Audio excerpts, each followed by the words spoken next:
She sang in my house. Adrian Moretti said those 4 words to his head of security like they explained everything, and somehow they did. Because in 15 years of running the most feared criminal empire in Chicago, no one had ever walked into his mansion and acted like it was a place where music belonged. Until her. If this story already has you hooked, subscribe to our channel right now and follow Emma's journey all the way to the end. Drop a comment and tell us what city you're watching from. I want to see how far this story travels. The envelope arrived on a Tuesday. Emma Carter had been awake since 4 in the morning. She had the early shift at the diner on Halsted, then a 3-hour gap before her afternoon job answering phones at a dental office on the north side, and then, if she could stay on her feet long enough, a 4-hour cleaning shift at a downtown office building that paid her cash at the end of the night. She was used to tired. Tired was her baseline. But the envelope on the kitchen table was something different. She recognized the hospital logo before she even sat down. Her hands were still cold from the walk home, and she pressed them flat against the table for a moment, staring at the white rectangle with her mother's name printed on the front. Margaret Carter. Her mother was asleep in the back bedroom. Emma could hear the oxygen concentrator running that low, steady hum that had become the soundtrack of their apartment for the last 4 months, ever since her mother's pulmonary fibrosis had progressed from manageable to critical. Emma opened the envelope. She read the number. She set the letter down. She sat there for a long time without moving. $43,000. That was what they owed.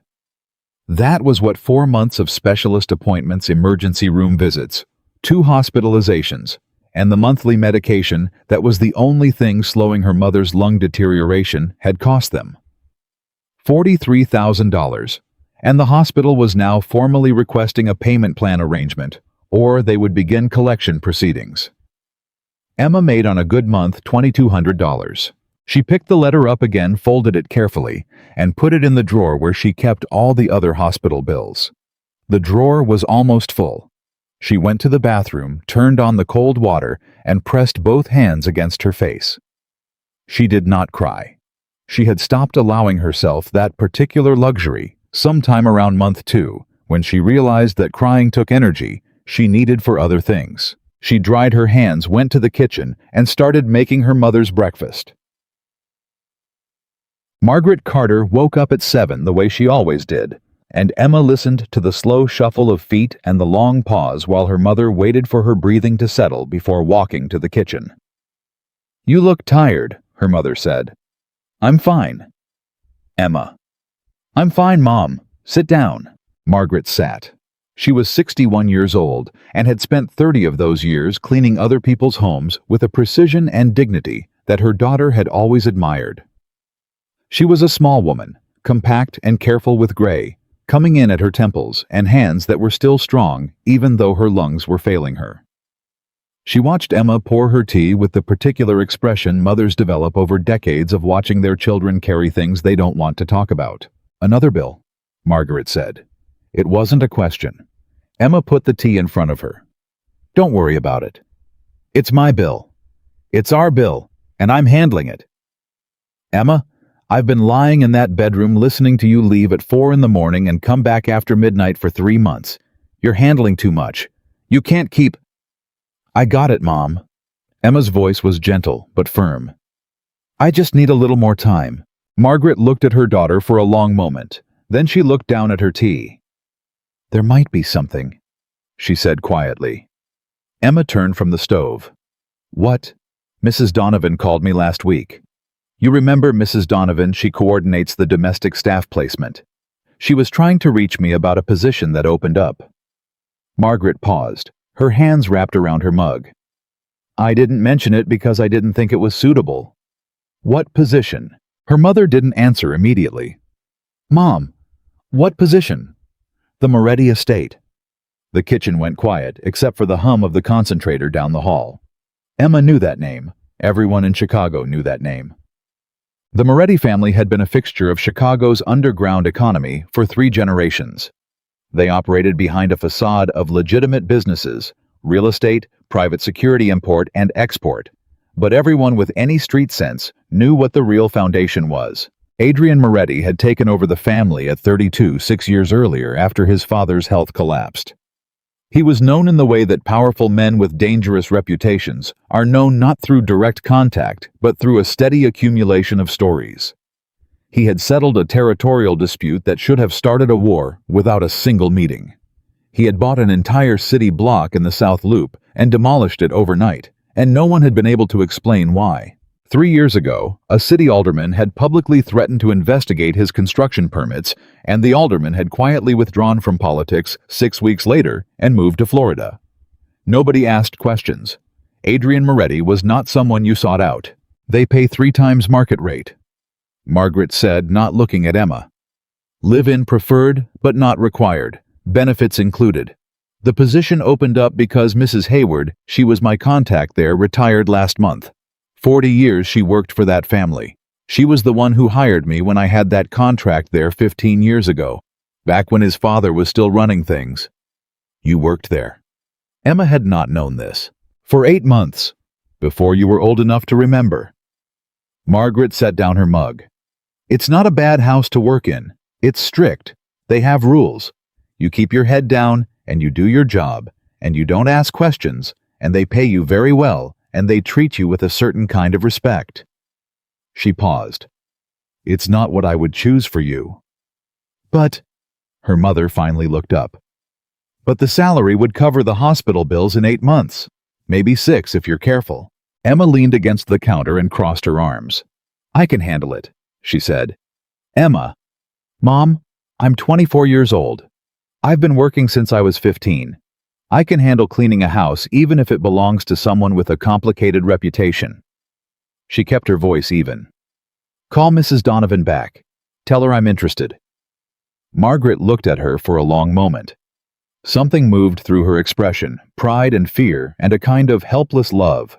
Keep your head down, she said finally. Do your job. Don't ask questions. I know. And don't sing. Emma blinked. What? Don't sing in that house. I'm serious. Her mother's voice was quiet but definite. Mr. Moretti doesn't like noise. Any unnecessary noise. Mrs. Hayward told me that. You have a habit of singing when you work. Leave that habit at the door. Emma almost smiled. Okay, Mom. I mean it. I know, I promise. She broke that promise on her 3rd day. The interview was conducted by a man named Mr. Caruso, who had the bearing of a retired military officer and the patience of someone who interviewed a great many people and hired very few of them. He was Adrian Moretti's house manager, and he ran the domestic staff with a quiet authority that made it clear he tolerated no shortcuts and no exceptions. He sat across from Emma in a small office near the service entrance of the estate, reviewed her references, asked 12 questions in exactly the same measured tone, and then told her she would receive a decision within 48 hours. She received a call in 22. She started the following Monday. The Moretti estate sat in a quiet section of Lincoln Park that most people drove past without knowing what it was. From the outside, it looked like what it was supposed to look like, a large, well-maintained private residence behind a high stone wall with a gate that opened only when it was supposed to. On her first morning, Emma arrived at 7 sharp through the service entrance with a bag containing her work clothes, a thermos of coffee she'd made at home, and a small notebook where she kept track of her mother's medication schedule. Mr. Caruso met her at the door. Ground rules, he said without preamble. You are responsible for the East Wing rooms, 1 through 8, the main hallway, the library anteroom, and the formal dining room. You do not enter the West Wing under any circumstances. You do not open any closed door that does not belong to your assigned area. If you see something, you forget it. If someone speaks to you, you answer briefly and return to your work. If Mr. Moretti is in a room, you do not enter. If Mr. Moretti is approaching a corridor, you step aside.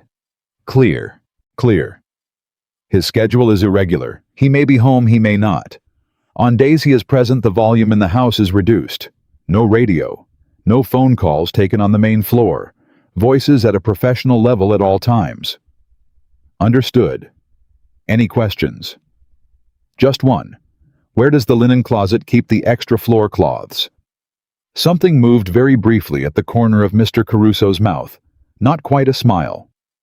Third door on the left past the back stairs. Thank you. He nodded once and left her to it. The east wing of the Moretti estate was, Emma decided within the first hour, the cleanest house she had ever been asked to clean. It was not that the rooms were small or simple, they were neither. The hallways were wide, the ceilings high, the furniture the kind that cost more than her entire year's salary, without anyone feeling the expenditure. But whoever had kept this house before had done so with an almost obsessive precision. Every surface was as close to perfect as surfaces could be. What the house was not was warm. Emma worked steadily through the morning moving room to room with the systematic efficiency she'd developed over years of professional cleaning. She stripped and remade the guest beds. She polished the library anteroom shelves. She ran her cloth along baseboards and windowsills and the backs of chairs, and in every room she passed through, she noted the same quality: stillness. Not the comfortable stillness of a home where everyone was out for the day. Something different. The stillness of a place that had been waiting for a very long time for something to happen. The formal dining table had 12 chairs. There was no sign it had been used recently. The library anteroom had shelves of books that someone had arranged alphabetically, and a reading chair positioned near the window, and a lamp with its shade sitting slightly crooked. And that small imperfection was the most human thing Emma had seen in 3 rooms. She straightened the shade. She moved on. By her 4th room, she'd settled into the rhythm of it. The physical work that her body knew how to do without needing her mind for it, and her mind was doing what it always did when her hands were busy. Running through her mother's medication chart, calculating how many weeks before the next hospital payment was due, reviewing the math that she had run 40 times already, knowing the answer had not changed. The work calmed her. It always had. Her mother used to say that cleaning was an act of care, that you could tell whether someone loved a place by whether they cleaned it or whether they just serviced it. Emma had grown up with that idea, and she believed it. Even in a house like this, cold, locked down, governed by rules she didn't entirely understand, she worked as if the rooms deserved to be cared for. And somewhere in the middle of the hallway between rooms 6 and 7, without thinking about it at all, she started to hum. Patois. It was the song her mother had always sung when she cleaned. Emma didn't even know where it had come from originally. Some old church hymn her grandmother had brought up from Mississippi, passed down through years of Saturday mornings, and the smell of clean floors and lemon oil. Her mother had hummed it, and Emma had learned it without meaning to, the way children absorb the music of the people who raise them. She hummed it softly, barely more than breath and melody. She was thinking about her mother's next appointment, about the specialist who had suggested a new medication that might slow the progression faster, but cost $400 a month that Emma did not have, and the humming was just there, the way it had always been, underneath everything else. She did not hear the footsteps. She was crouched down near the baseboard of the hallway, cloth in hand, when she became aware that the quality of the air had changed. She looked up. 2 men stood at the end of the hallway. One of them she recognized from her first morning, Marco, one of the security staff, a broad man with careful eyes who had nodded at her twice without smiling. Marco was not nodding now. Marco was very, very still. The man beside him was taller. He wore a dark suit with no tie jacket open, and he stood with the particular stillness of someone who was used to people moving around him rather than the reverse. He had dark hair going gray at the temples, and a face that was handsome in the austere way of men who have spent decades making decisions and bearing their consequences. Emma knew his face from the single photograph that had accompanied a Chicago Tribune business section profile she had read 3 years ago while waiting for a dentist appointment. Adrian Moretti. The silence lasted 4 seconds. To Emma's nervous system, it felt considerably longer. She straightened slowly, keeping her movements measured, and met his eyes. They were darker than she'd expected, and they were looking at her with an expression that she couldn't immediately read. Not anger, not coldness, not the impatience she would have expected. Something else. Something that looked almost like attention. "I'm sorry," she said. Her voice came out steady. She was mildly surprised. "I didn't realize you were home, sir. I'll keep it down." Nobody spoke. Marco had the look of a man who was trying to calculate how bad this was about to get. Adrian Moretti continued looking at Emma for a moment that seemed to expand and contract at the same time. Then he said quietly, "What song was that?" Emma blinked. She had not expected that question. "It's an old hymn. My mother sings it." She paused. "Sang it. When she cleaned, I picked up the habit." Another silence. "Your mother cleans houses?" "She did. She's ill now." Emma held her ground, kept her voice even. "I took her place. Mr. Caruso hired me to fill the position." Moretti looked at her for one more long beat. Then he looked at Marco. Something passed between them that Emma couldn't decode. Without another word, Adrian Moretti turned and walked away. Marco let out a breath so controlled it was barely audible. Emma turned back to the baseboard and resumed cleaning. Her hands were not shaking. She was almost impressed with herself. Later in the staff kitchen, she learned from Rosa, one of the two other maids who worked the estate, exactly how unusual that interaction had been. He said nothing. Rosa kept her voice very low, even though they were alone. Nothing. He asked what song it was, and then he left.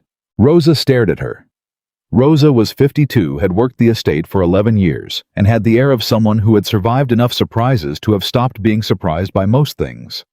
She did not look unsurprised now. "In 11 years, Rosa said, I have heard Mr. Moretti raise his voice twice. Both times, someone was escorted off the property within the hour. The last person who made noise, not singing, just talking too loudly on a phone, was let go the same day." She paused. "He asked you what song it was?" "Yes." "And then he walked away?" "Yes." Rosa considered this. "Don't sing again," she said finally. "I know. But also—" Rosa stopped, looked at Emma carefully. "Don't change anything else either. Okay, just—" She seemed to be working through something she didn't have words for. "Just be careful." Emma nodded. She was always careful. But careful had never stopped her from being herself.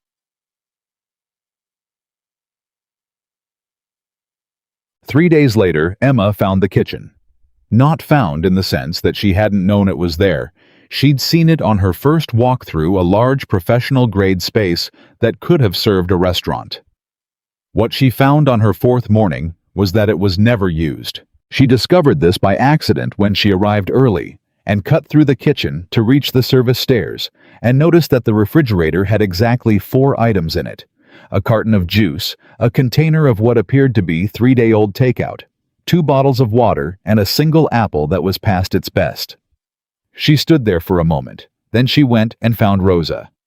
"Does Mr. Moretti eat?" she asked. Rosa looked at her. "He orders in, or the security staff picks things up. There used to be a cook, Mr. Benetti, but he retired in January, and Mr. Caruso hasn't hired a replacement." "Who orders the takeout?" "Marco handles it." Every night. Every night. Emma thought about her mother's kitchen, which was never empty. She thought about Saturday mornings growing up when Margaret Carter had cooked enough food to feed half the block, and half the block had in fact come by. She thought about the way food was connection, the way a kitchen being used meant a house had a heartbeat. She looked at the empty professional refrigerator. She went to Mr. Caruso. "I can cook," she said. "If you need someone. I'm not a trained chef, but I know how to make a real meal. I grew up cooking." Caruso studied her. "That's outside your job description." "I know. I'm offering. No extra charge." She met his eyes. "I just think the kitchen should be used." There was a pause. "I'll note the offer," Caruso said. She took that as provisional permission. The next morning she arrived with a bag of groceries she paid for herself. Nothing extravagant, the kind of practical food her mother had always kept on hand, and she made a proper breakfast for the staff and left a covered plate in the kitchen with a note that said simply, "Breakfast. Left on counter. E. Carter." She did not know who, if anyone, would touch it. She came back from her morning round to find the plate empty and the note gone.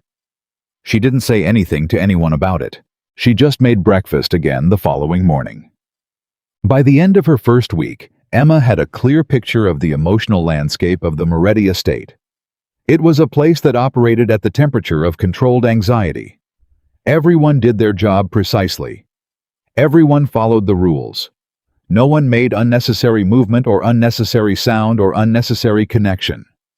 The men who worked security there, were 7 of them rotating through, were not cruel, not unfriendly exactly, but sealed off. Present in the way that furniture was present. The only exception was a man named Danny. Danny was 26, the youngest of the security staff by at least 10 years, and he had the energy of someone who had been told to sit still for too long.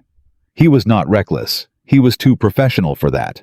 But there was a quality in him of something that hadn't yet learned to completely disappear. Emma met him properly on her 5th morning when she arrived early and found him sitting at the staff table with a paperback novel and a coffee, and he looked up as she came in with something that might in another context have been relief.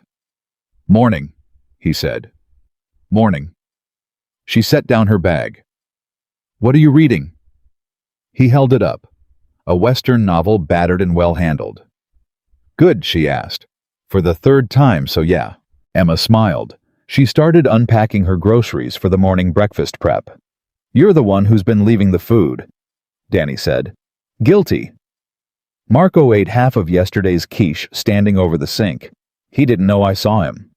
Emma laughed, a quick, real laugh, the kind that happens before you think about whether it's appropriate. Danny grinned. And then both of them went still because from down the hall came the sound of footsteps. Not urgent footsteps, not heavy ones, but footsteps that everyone in that house could identify. Danny's expression moved back into professional neutral. Emma turned to her groceries. The footsteps slowed, stopped. She was very carefully not looking at the doorway. "Miss Carter." The voice was quiet, direct, and recognized by every nerve she had. She turned. Adrian Moretti stood in the doorway of the staff kitchen in the clothes of someone who had not slept. No jacket, shirt untucked, and there was something around his eyes that spoke of hours behind a desk rather than hours in bed. He looked at the groceries on the counter. He looked at her. "You paid for those yourself," he said. It was not a question. "It's fine," Emma said. "I wanted to." "It's not fine." His voice was not angry. It was the voice of someone correcting a fact.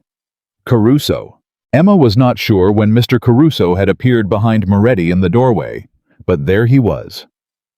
"Establish a household grocery account for Miss Carter. Reasonable weekly budget. She manages it." He looked back at Emma. "Whatever you need." Emma blinked. "You're making meals for my staff," Moretti said. "With your own money. That ends today." He turned to leave. "The quiche was very good," he said, not looking back. And then he was gone. Danny made a sound that was not quite a word. Emma stood holding a bag of onions and tried to process what had just happened. "He ate the quiche," she said very quietly. Danny pressed his lips together very hard. "Apparently," he managed. The thing about the Moretti estate that Emma began to understand in her 2nd week was that it operated according to a physics she hadn't encountered before. Nothing was simple. Every interaction had layers. Every rule had a history. Every face she looked at had things behind it that she wasn't permitted to see. But the surface, the daily rhythm of it, was something she was beginning to read. She understood that Mr. Caruso's formality was not coldness, but architecture, the structure he built around himself to hold everything in order. She understood that Marco, who was technically head of security, and therefore the most intimidating person in any room, had a habit of checking on the older staff members at the end of their shifts to make sure they got to their cars safely. She understood that Rosa, who had warned her to be careful, was also the person who kept a photograph of her grandchildren hidden inside a recipe book in the staff kitchen because she missed them constantly. She understood all of this because Emma Carter had always been someone who looked at the people around her and saw them. It was not a skill she had been taught. It was just who she was. And she began to understand that Adrian Moretti saw it. She didn't interact with him directly, not often, and never for long. He was in and out of the house on a schedule that seemed to follow its own logic. And when he was present, the house adjusted around him the way a room adjusts to accommodate a fire in the fireplace, warmer on one side, very careful on the other. But twice in that second week she had looked up from her work to find him watching her. Not staring, just looking, with that same quality of attention she'd noticed in the hallway on her first morning. The look of someone who had seen something he hadn't expected to see and was still deciding what it meant. The first time she went back to her work without saying anything. The second time she met his eyes for a brief second before returning to the baseboards. She was not afraid of him. She was not sure why. Every piece of information she had about this man suggested that fear was the appropriate response. The reputation, the house, the rules, the men who walked the perimeters with their eyes always working, all of it spoke a language of power that was designed to ensure compliance. But when Emma looked at Adrian Moretti, she didn't see the version of him that the world saw. She saw the empty refrigerator. She saw the dining room table that seated 12 and showed no sign of having fed anyone in months. She saw the reading chair with the crooked lampshade that no one had corrected, not because they hadn't noticed, but because no one was sure they were supposed to notice. She saw a man who had built an empire and forgotten to build a home. The moment everything shifted came near the end of Emma's second week, and it had nothing to do with Adrian Moretti directly. It had to do with a man named Alonzo. Alonzo handled groundskeeping, had worked the estate for 14 years, and was 58 years old, with hands that knew every square foot of the property. He was also, Emma learned, in the early stages of something that was not being discussed. A medical situation that he had been managing quietly and at his own expense. The way people who have spent a lifetime taking care of other people's properties learn to take care of everything except themselves. Emma found out because she overheard him on the phone speaking in very low Spanish outside the service entrance one morning. She wasn't trying to eavesdrop, she was on her way back from moving her car in the staff lot, and what she heard in his voice was something she recognized down to the bone. The careful, controlled language of someone who was frightened. She didn't say anything to him that morning. But that evening, when she had finished her shift and was getting ready to leave, she went to the staff kitchen and left a small piece of paper under the sugar bowl where Alonzo always put his coffee. On it she had written the name and phone number of a free clinic on the north side run by a doctor who had once treated her mother. A doctor who was thorough and kind, and did not make people feel small for not being able to pay. Then she left. The next morning, Alonzo caught her in the hallway before she'd even taken off her coat. He was a large man, broad-shouldered and weathered, and his eyes were wet. "How did you know?" he said. "I heard you on the phone," Emma said quietly. "I'm sorry. I wasn't trying to listen."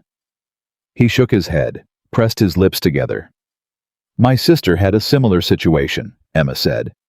"That doctor is good. He'll figure out what's happening, and he won't make you feel like you're nothing for asking." Alonzo looked at her for a moment.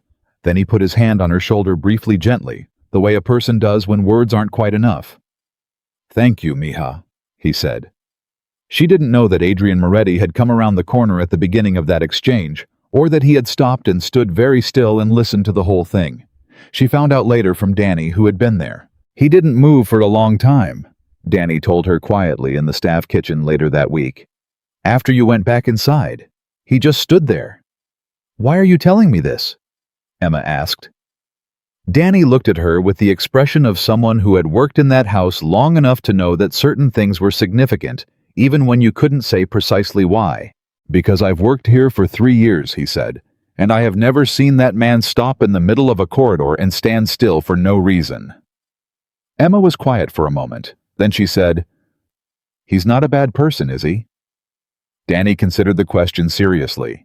"I think," he said carefully, "he's a complicated person who has spent a long time being very good at a version of himself that doesn't have a lot of room for anything else." He paused. "But that's just me. I've been wrong before." Emma nodded slowly. She was thinking about the quiche. She was thinking about the grocery account. She was thinking about the way he'd looked at her in that hallway on her first morning, not with anger, but with something she now thought she could name. Surprise. He had been surprised. Not by the noise, by the lack of fear. Because everyone who entered Adrian Moretti's world came in afraid. They came in cautious. They came in calculating or intimidated or managing their approach to him with the careful diplomacy of people navigating a dangerous situation. Emma had come in humming, and she had kept coming in the same way. Not recklessly, not naively. She understood perfectly well what kind of man she worked for, and what kind of household this was, and what the rules were designed to protect. But she had never been able to make herself smaller than she was. Not for anyone, not even for him. The shift happened on a Thursday. Emma had stayed an hour late because she'd found a section of the library anteroom that needed extra attention. A section of shelving that had accumulated dust behind a row of reference books that probably hadn't been moved in years.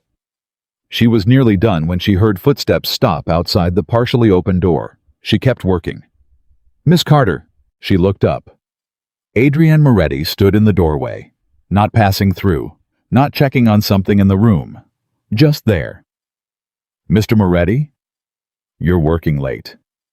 I found a section that needed extra attention. I'll have it done in about 20 minutes. He looked at the shelving, then at her. "Why did you take this job?" he asked. The question was direct and quiet, and it landed without warning. Emma sat back on her heels, looked at him steadily. "My mother is sick," she said. "She had this position before I did. When she couldn't come back, I took her place. The salary will help pay her medical bills. Pulmonary fibrosis." His voice was even. Emma was still for a moment. "Yes." "Caruso mentioned your file." He paused. "It's a serious diagnosis." "It is." He looked at the shelving again. The silence between them was the kind that had its own weight, not uncomfortable, but present. "My brother had a serious illness," he said. Emma did not move. "He died," Moretti said. Matter-of-factly, without drama. Like it was a fact he had worked a long time to be able to say in a normal voice. 6 years ago." "I'm sorry," Emma said. He looked at her. She wasn't sure what he was looking for. "The song you were humming," he said. "On your first morning." "Yes. My mother used to sing something like that." Emma didn't say anything.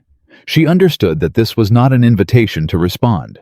This was something else, someone testing out whether a piece of language still fit the shape it was supposed to fit. "It's been a long time since I heard anyone sing in this house," he said. The words were quiet, almost to himself. Then he straightened, put himself back together in the way she'd begun to notice the small, practiced realignment of expression that meant the conversation was over. 20 minutes, he said. "Yes." "Don't stay longer than necessary." "I won't." He left. Emma sat in the middle of the library anteroom with her cleaning cloth in her hand and the quiet falling back around her, and she understood with the kind of quiet certainty that doesn't announce itself but simply arrives that this house had been grieving for 6 years, and that nobody in it had known what to do about that. Until now. She picked up her cloth. She went back to work. Because that was what she did. She cared for things, even things that had forgotten they could be cared for. On Friday morning, Emma brought wildflowers. Nothing elaborate, a bundle from the farmer's market at the end of her street. The kind of casual, slightly imperfect flowers that were clearly not a statement and not a performance, but simply alive and colorful, in the way that things bought from a stranger's stall at 7 in the morning tend to be. She put them in a water glass on the windowsill of the main hallway. Rosa saw them and said nothing. Mr. Caruso walked past, looked at them, walked on. Marco paused, looked for a long moment, and then made a sound that Emma had come to recognize as his version of approval. She was in the dining room when Danny came to find her just before noon. His face was doing something complicated. "He moved them," Danny said. Emma looked up. "Mr. Moretti, the flowers," He moved them. Danny paused. He moved them to the main hall window. The big one. The one that gets the afternoon light. He paused again. He moved them to the better window. Emma looked at him. "Okay," she said. "Emma." Danny's voice had a quality she hadn't heard from him before. Serious. A little odd. "In 3 years, I have never once seen that man touch a single decorative item in this house. Not once." Emma considered this. She went back to polishing the table, but there was something in her chest that was quiet and certain and warm, and it sat there for the rest of the day, like a small determined thing that had decided to stay. The first week ended. The second week built on it. And the third week brought the first sign that the world outside the walls of the Moretti estate had been watching. Emma didn't know it yet. She was still learning the shape of the place she'd entered, still finding the rooms inside it, not the physical rooms she cleaned each day, but the invisible ones. The spaces between people where trust was built or broken. The distance between Adrian Moretti's public face and the one she'd seen in the library anteroom on a Thursday evening saying my brother died in the voice of a man who was still learning how to carry that. She didn't know that across the city, in the offices of men who measured power in the units of other men's vulnerabilities, her arrival at the estate had already been noted. She didn't know that Adrian Moretti's rivals were paying attention. She didn't know that she had become something she had never been before and never asked to be. She had become a variable. In a world where men like Adrian Moretti were supposed to be constants, predictable, sealed, unreachable, something had changed. The cold house was warming. The man who kept everyone at a distance was standing in doorways asking questions about songs. Something was different. And in her line of work, different was the most dangerous word there was. Emma Carter crouched over a baseboard in the east wing of the Moretti estate with a cleaning cloth in her hand and her mother's medication schedule running through her mind, did not know any of this. She just knew the windowsill flowers were in better light. And that for the first time in longer than she could clearly remember, she had woken up that morning without the weight pressing down quite as hard as it usually did. That was enough for now. The flowers lasted 9 days before they needed replacing. Emma knew this because she had been watching them the way she watched everything in that house quietly, without making it obvious, the way you observe something you're not entirely sure you're allowed to care about. On the 10th day, she brought new ones. Slightly different this time, deeper colors, because the afternoon light through the main hall window was stronger now that spring was moving toward its midpoint, and she had noticed in the particular way she noticed things that the previous arrangement had gone pale before it had gone wilted. She put them in the same glass, set them in the same window. She went back to work. That afternoon she found a proper vase on the windowsill, not a water glass. A vase ceramic, simple, the kind of thing that cost real money without announcing it. Someone had set it there while she was in the east wing. Someone had transferred the flowers into it with care because they were upright and well positioned, not just dropped in. Emma stood and looked at it for a long moment. Then she picked up her cloth and kept moving. But she was smiling. She was absolutely smiling. The morning Rosa cried in the linen closet was the morning Emma understood something critical about the architecture of grief in that house. She found her by accident had gone to the third-floor supply closet for more floor cloths, and heard the sound before she opened the door. A tight, controlled sound.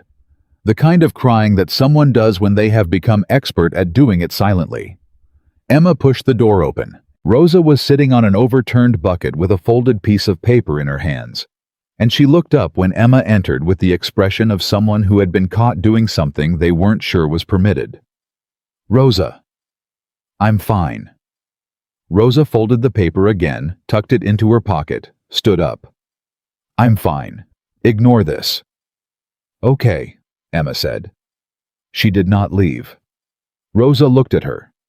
Emma looked back. Neither of them said anything for a moment. "My granddaughter started school this week," Rosa said finally. Her voice was careful and even. "In California. I haven't seen her since she was 4. She paused. She sent me a drawing. Her mother scanned it and sent it to my phone. Emma didn't speak. She drew the whole family, Rosa said. Her parents, her brother, the dog. She stopped, pressed her lips together. There's a figure at the edge of the drawing that my daughter says is me. She drew me smaller than the dog. She made a sound that was not quite a laugh. Because that's how much space I take up in her life. She drew you, Emma said quietly. She knows you're there. Rosa looked at her. She drew you, Emma said again. A 4-year-old remembered to put you in the picture. That's not small. Rosa was quiet for a moment. Then she reached up and pressed the back of her hand against her eyes, a brief, efficient gesture. You're going to be trouble, Rosa said. Her voice had changed. Something in it had softened. I said it the first week, and I'll say it now. You're going to change things in this house. I just clean, Emma said. No, Rosa said firmly. You don't just clean. Nobody in this house just cleans anymore since you got here. She gave Emma a long, measured look. That includes Mr. Moretti. Emma opened her mouth. Don't argue with me, Rosa said. I'm 52 years old, and I've been watching people for 30 of them. I know what I see. Emma closed her mouth. Rosa smoothed her uniform, picked up the cloths Emma had come for, and handed them to her with the air of someone who had concluded a meeting. Granddaughter's name is Lucia, Rosa said, heading for the door. Next time I go to California, I'm staying a month. I don't care what it costs. Good, Emma said. Rosa paused at the door, didn't turn around.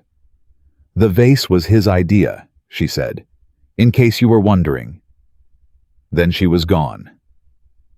Emma stood in the linen closet holding her floor cloths and breathed in the quiet for a moment. The vase was his idea. She went back to work. What changed in the 4th week was the kitchen.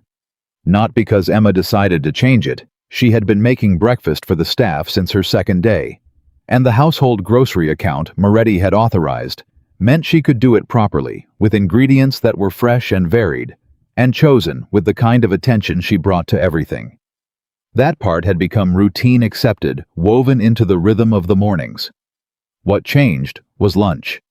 It started because of Danny. Danny had a habit of eating whatever he could find standing up during the gap between his morning and afternoon assignments, which usually meant crackers from the staff pantry and whatever was left from breakfast consumed at the counter in the 30 seconds he had between tasks. Emma had seen this several times and said nothing, until the Wednesday of her 4th week when she was in the kitchen doing prep for the following morning, and Danny came in looking like someone who had been awake since the previous century. When did you last have a real meal? She asked. He thought about it. Define real. Something that required cooking. Yesterday. No, the day before. He paused. It was a granola bar. Does that count? No. She set a pan on the stove. Emma, you don't have to. Sit down. He sat down. 20 minutes later, there was a plate in front of him. Pasta quick sauce. A salad from what was left in the produce drawer, bread from the morning, simple, hot, real. Danny stared at it. Then he looked at her. Nobody has cooked for me, he said slowly, since my mom. He said it like the fact surprised him, like he'd just discovered it while saying it. Emma sat across from him with her own coffee. How long have you worked here? 3 years. Before that I was doing contract security work, hotels mostly, a little corporate. He picked up his fork. My mom passed when I was 22, right before I started in this field. I'm sorry. It was fast. He stopped, reconsidered. It's the kind of thing people say something after, and you can hear them trying to decide if fast is better or worse. It's just different. He ate a bite. His expression changed in the way that happens when food is better than expected. This is incredible. It's pasta. It's incredible pasta. He ate another bite. Why are you doing all this? The food, the flowers helping Alonzo with the clinic. He shook his head. You've been here a month. Most people keep their heads down for the first year minimum. Emma considered the question. I'm not doing anything unusual, she said. She thought about how to say it. My mother taught me that you take care of where you are, whatever place you're in. You treat it like it matters, even if other people have stopped treating it that way. She wrapped both hands around her mug. This house stopped being taken care of. Not the cleaning. The cleaning is fine. Rosa does good work. But the inside of it. The people in it. She looked at the table. I can't not see that. Danny was quiet for a moment. He sees it too, he said. Mr. Moretti. He notices everything you do. I know. Does that... He hesitated. Does that bother you? Being watched? Emma thought about it honestly. No, she said. Because I think... She paused, making sure she had the right words. I think he's watching because he doesn't know what to do with it, not because he's suspicious. It's like he's... She stopped again. Like he's trying to remember something, Danny offered quietly. Emma looked at him. Yeah, she said. Exactly like that. They ate in silence for a moment. Then Danny said very carefully, his brother used to eat in this kitchen. Emma didn't move. Luca, his younger brother. He used to come in here after everyone had gone and make himself terrible sandwiches at midnight and argue with whoever was on night watch about baseball. Danny's voice was quiet, even. I heard this from Marco, who was there.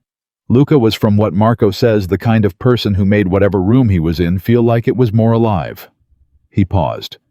When he died, Mr. Moretti had the kitchen locked for 4 months. Nobody used it. Nobody went near it. When he finally unlocked it, the rule was function only. No gathering, no lingering. Emma set down her coffee. Until you, Danny said. The kitchen was very quiet. I didn't know that, Emma said. I know you didn't. He looked at her. I thought you should. She sat with it for a moment, the weight of that information, and what it meant that she was sitting in this room that had been closed for grief and then carefully reopened around function, and that somehow, without knowing any of it, she had started to fill it back up with exactly the things it had been emptied of. Food, warmth, people sitting across from each other, the ordinary miracles of a kitchen being used. Does he eat lunch? She asked. Danny blinked. Mr. Moretti? Yes. I sometimes. Marco usually brings something up to his office. I'll make lunch, Emma said. Emma. Not just for him, for everyone. Whoever's here at noon. She stood up, taking her mug to the counter. It makes more sense than Marco driving somewhere every day. Danny looked at her with the expression of someone watching a person walk confidently towards something they haven't fully calculated. You're going to have to clear it with Caruso, he said. I know. She rinsed her mug. I'll talk to him this morning. Caruso said yes in 45 seconds flat, which was the fastest the man had ever agreed to anything in Emma's experience. The first lunch was a Wednesday. Emma made enough for 12 people. It was a practical number accounting for the staff currently on rotation, plus a buffer. And she set it out in the staff kitchen, the way her mother had always set out food for a crowd, simply without fuss, in the middle of the table, where people could reach it themselves and take what they needed. She was not expecting what happened next. They came, not all at once. That was not how this household worked. The men and women who managed and guarded and maintained the Moretti estate did not move in groups or announce themselves. But one by one, over the course of the lunch hour, they appeared. Marco came first in the silent and deliberate way. He did everything, sat at the end of the table, and ate without speaking. But he stayed for the whole hour, which was notable in itself. 2 of the other security men appeared, exchanged a brief look with each other that seemed to communicate something about permission, and sat. Rosa and the part-time housekeeper Diane came in together. Alonzo appeared from outside with mud on his hands, washed them at the sink, and sat without being invited because he didn't need to be. Danny made himself useful passing things around and pretending he hadn't been waiting for this for weeks. Emma ate standing up because the table was full and she preferred it. Nobody was talking much. This was still the Moretti estate. Not a dinner party. But there was something in the room that was different from the controlled, isolated quiet she'd found on her first morning. Something that had weight and texture. Something that sounded like people being briefly in the same place by choice rather than assignment. She was putting the second to last of the bread on the table when she looked up and saw him. Adrian Moretti was standing in the doorway of the staff kitchen. The room didn't freeze, not completely, but it changed. The slight shift in posture that rippled through the people at the table was visible to anyone paying attention, and Emma was always paying attention. She straightened and met his eyes. He looked at the table, at the food, at the 12 people who were in various states of eating in the room that had been locked for 4 months 6 years ago and then reopened for function only. His expression was unreadable in the way that took practice to achieve. He looked at Emma. "Mr. Moretti," she said calmly, "there's room. I made enough." The silence was exactly 3 seconds long. Then Marco, without looking up from his plate, said, "Chicken's good." Nobody breathed. Adrian Moretti looked at the table. Then he looked at Emma. Then he looked at the empty space at the side of the table closest to the door, a practical position. She understood the kind a man with his particular responsibilities would always choose, back to the wall near the exit, full view of the room. He walked in. He sat down. Emma put a plate in front of him. He ate. The room breathed again, quietly, carefully, so as not to break whatever had just happened. The conversations that had paused resumed. Not the full energy of a few moments before. That would take time. Maybe a lot of it, but a low, steady murmur of people being in the same place without pretending not to be. Danny caught Emma's eye across the room. She gave him a very small shake of her head. "Not yet. Don't make it a thing." He pressed his lips together and looked at his plate. After lunch, Moretti left without speaking. But the following Wednesday, he appeared in the doorway again at 5 minutes to noon. And the Wednesday after that. The evening Emma found the photograph was not a day she had expected anything significant to happen. She was doing her evening check of the main hall, a final pass she had added to her routine to make sure everything was set for the night, and she was running late because Diane had needed help with a sticky window latch on the 3rd floor that turned out to require more time than either of them had anticipated. The hallway was quiet and slightly dim, the only light coming from the fixtures along the upper wall, and Emma was moving quickly through her routine when she noticed that the door to what she thought of as the corner room, not part of her assigned area, not a room she'd ever entered, was ajar. She wasn't going to look. She had rules and she kept them. But the light from inside the room was the particular kind of light that happens when someone has left a desk lamp on and gone out, and Emma had a practical habit of turning off lights in empty rooms, because her childhood apartment had been heated and lit with money they couldn't spare. She pushed the door open just far enough to confirm the room was empty. It was a study, or had been, or was still in the way that rooms used by one person for a long time accumulate their use and hold it. She reached for the light switch just inside the door.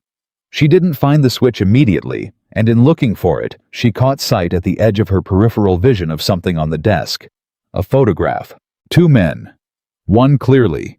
Adrian Moretti, perhaps. A decade younger, less gray at the temples. Something looser in his posture that she hadn't seen in the version of him she knew. And beside him, an arm thrown over his shoulders, grinning at the camera, with the kind of freedom that some people simply carry naturally. A younger man who shared his bone structure and had his mother's mouth, or what Emma imagined his mother's mouth would look like. Luca. She found the switch, turned off the light, stepped back into the hallway, pulled the door gently to its original position. She stood in the hallway for a moment, with her cleaning cloth in her hand, and the quiet of the house around her, and the weight of what she'd seen sitting in her chest like something with its own heartbeat. He carried it all. She understood that now. Every piece of distance, every rule, every locked door and sealed expression. It was not indifference, and it was not cruelty. It was what happened when a person had lost the thing that made the world feel like it had a point, and had decided in the absence of other options to simply keep going. You built an empire. You filled it with people who worked for you and owed you things. You ran it with the kind of cold precision that left no room for anything to go wrong. And you put the photograph on the desk where you could see it while you worked, and you never moved it, and you never talked about it, and you kept the kitchen locked because you couldn't bear the particular sound of a person making himself a terrible sandwich at midnight, until a young woman walked in, humming, and refused without knowing what she was refusing to treat your house like a place where living was not permitted.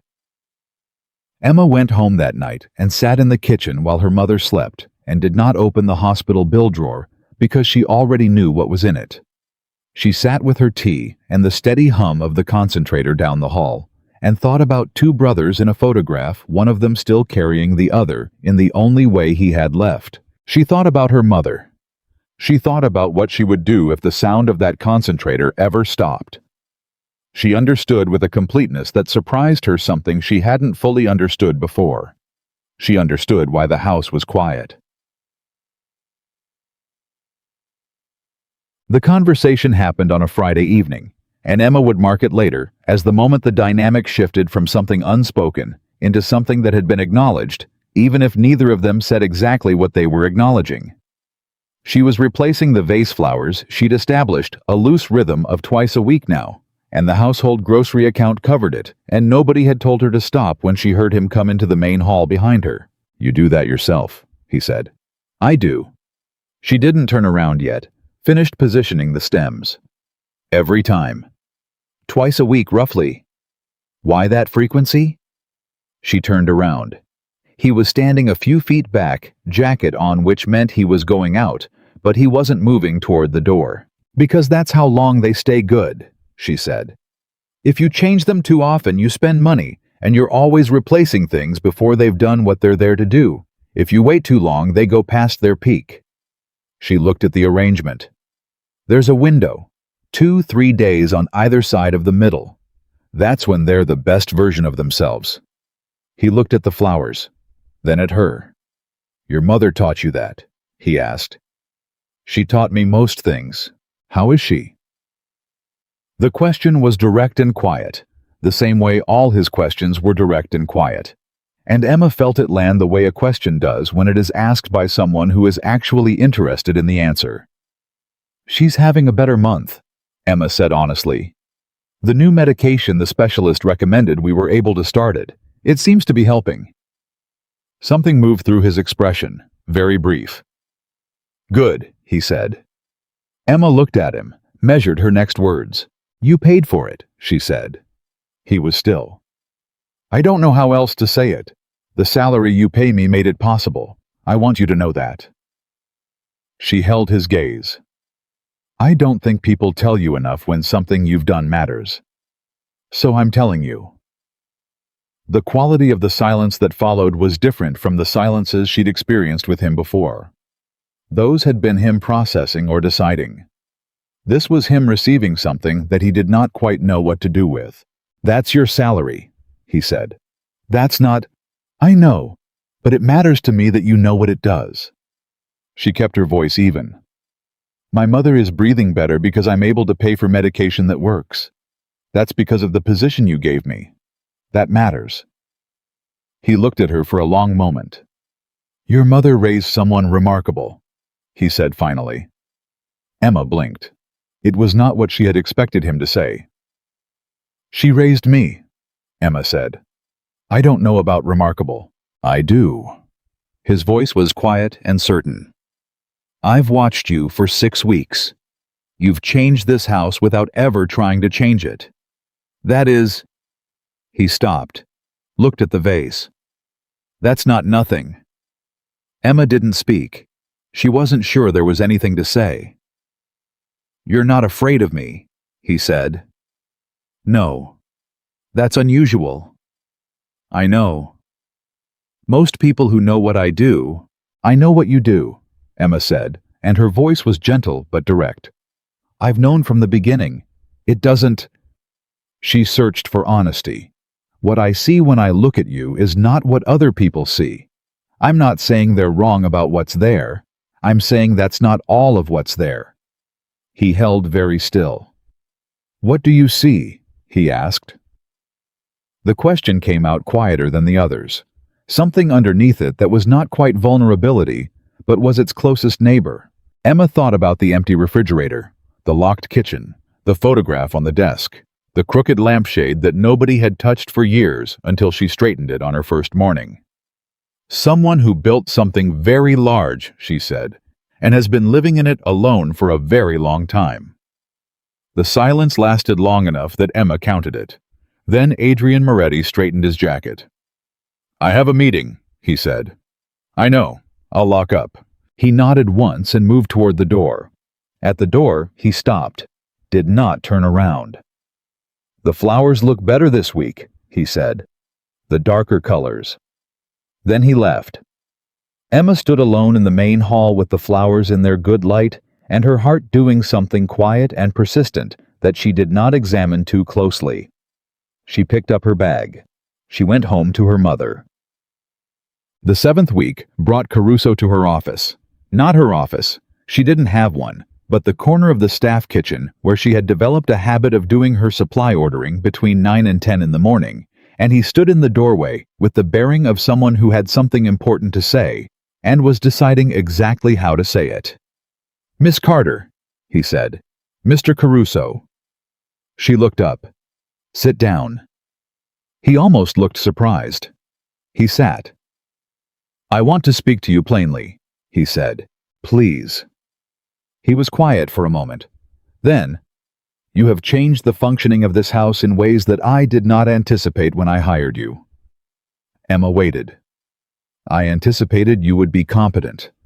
Your references were strong, your mother's record here was excellent, and you interviewed well." He paused. "I did not anticipate the rest of it.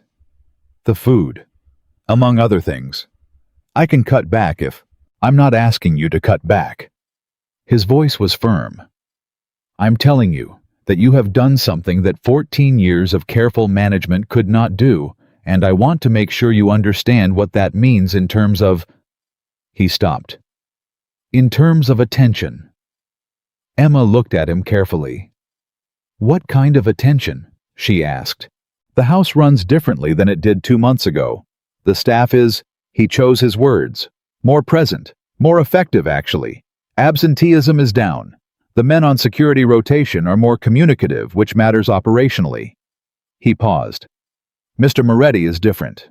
I've noticed." "Yes, and so have other people." The air in the kitchen shifted slightly. "What other people?" Emma asked. Caruso looked at her with the eyes of someone who was measuring very carefully what to say and what to withhold. "This house has enemies," he said. "I think you understand that in a general sense. What you may not know is that those enemies make it their business to monitor changes, patterns, vulnerabilities." He paused. "A cold man who had no visible weaknesses has over the past 7 weeks begun behaving like a man who has something to lose." Emma sat very still. "Are you saying I've put him at risk?" she asked. "I'm saying the situation has changed," Caruso said carefully, "and that I want you to be aware of it. Because awareness..." He straightened. "Awareness is practical." "What do you want me to do with this information?" He stood up. "I want you to continue doing your job," he said. "And I want you to understand that your job as it stands is more significant than any of us predicted." He walked to the door. "Mr. Caruso," Emma said. He turned. "Thank you," she said, "for telling me directly." He nodded once, the same nod Moretti used when a conversation was concluded and something had been understood. She wondered briefly if he had learned it from Adrian or if Adrian had learned it from him. She went back to her supply order and sat with the weight of what she'd just been told, and it pressed against the inside of her sternum with a kind of quiet urgency. She had changed things. She had changed him, and the world that men like Adrian Moretti lived in did not reward change. It watched for it. It measured it. It looked for the thing that had caused the change and calculated what could be done with it. She was that thing. She had known this was not an ordinary house. She had known from the first morning. But knowing a thing in the abstract, and knowing it in the place where your body registers facts, that was different. She finished her supply order. She started on lunch. Because what else do? You take care of where you are. You treat it like it matters. You make lunch, and you keep your eyes open. The moment that stopped Emma cold was something small. It was a Thursday afternoon, and she was moving through the East Wing when she heard voices from behind the door of the room that served as Moretti's informal meeting space, a room she had been in many times to clean. A room she knew was used for conversations that didn't happen in offices. She was not trying to hear anything, but the voices were raised, which was unusual enough in that house to register. And one of the voices was Marco's, and Marco's voice at elevation had a quality that made every antenna Emma possessed go up. She kept moving. She did not pause. She did not listen. But she caught clearly and unmistakably a single sentence through the door before she was out of range. If someone inside this house is giving them information, Marco said, they've been doing it for longer than we've been looking. Emma made it to the supply closet at the end of the hall. She stood inside with the door closed. Her hands were not shaking, but her mind was running very fast through everything she had observed over 7 weeks. Every interaction, every face, every moment where something had felt slightly off kilter in a way she'd noted and not examined. Someone inside the house was passing information. Someone had been doing it for a long time. She thought about Caruso's words. The enemies of this house make it their business to monitor changes. She thought about 7 weeks of watching and all the things she had seen, and the one thing, small, inconsistent, filed away, without being fully examined, that she hadn't quite been able to account for. She opened the supply closet door. She went back to work. Her face showed nothing, but something had locked in behind her eyes, careful and quiet, and paying very close attention. Because Emma Carter had grown up in a neighborhood where you learned early the difference between the noise that was harmless and the noise that meant something was coming, and what she had just heard was the second kind. The dinner happened on a Saturday evening, and it was an accident that became something else. Emma had stayed late to handle a deep clean of the dining room that had been deferred twice due to scheduling. It was a big job involving moving furniture and working the floors properly, and she'd wanted extra time to do it right. She'd expected to be out by 8. By 9 she was still working, and the house had gone quiet around her. At 9:30, she became aware that someone had come into the dining room and sat down at the table. She was under the sideboard reaching for a section of baseboard. She extracted herself, turned around, and found Adrian Moretti sitting at the head of the 12-person dining table, completely alone, with a glass of water and a folder of papers. He looked up. She looked at him. "I didn't know you were still here," he said. "I'm finishing the floors. I'll be about 40 minutes. "That's fine." She went back to work. He went back to his papers. They worked in the same room in the particular silence of two people who have developed the ability to be near each other without performing. Emma moved carefully to avoid disturbing him and did not speak, and he turned pages and made notes in the margins and occasionally stopped to think, and neither of them acknowledged the other's presence in the way that acknowledgement usually requires words. 40 minutes passed. "You haven't eaten," she said, because it was 9:40, and she had been watching from the periphery of her attention the number of times he'd looked at the papers without actually reading them. He looked up. "I'll have something sent up." "I can make something." She started putting her supplies away. "I'm here anyway. It's no trouble." He looked at her for a moment. "It's late," he said. "You should go home. My mother is asleep by 8:30. Emma met his gaze. "I'll eat something too. I haven't either." The silence lasted exactly long enough to be a decision. "All right," he said. She made what she had available, a proper soup-crusty bread she found left from lunch, a simple salad. Nothing elaborate. 20 minutes start to finish.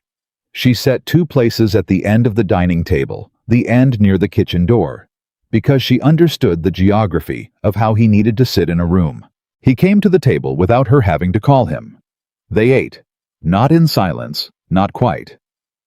It began as silence, and then gradually, in the way that sharing food across a table sometimes does, became something else. "Tell me about your mother," he said after the first few minutes. Emma looked at him. "Which part?" she asked. "Any part. A part you want to tell." She thought about it. "She used to take me to the library every Saturday," she said. "When I was little. She'd finish her morning jobs and pick me up from school, and we'd go directly to the library branch on Pulaski, and she'd sit me at a table with a stack of books, and she'd go read herself for 2 hours.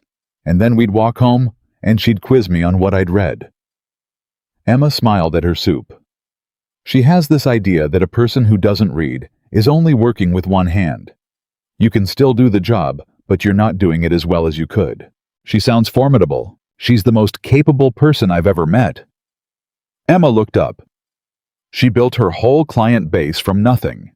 30 years ago, she came to Chicago with $40 and a phone number for a distant cousin who turned out not to live there anymore. She found cleaning work the first week. By the second year, she had regular clients.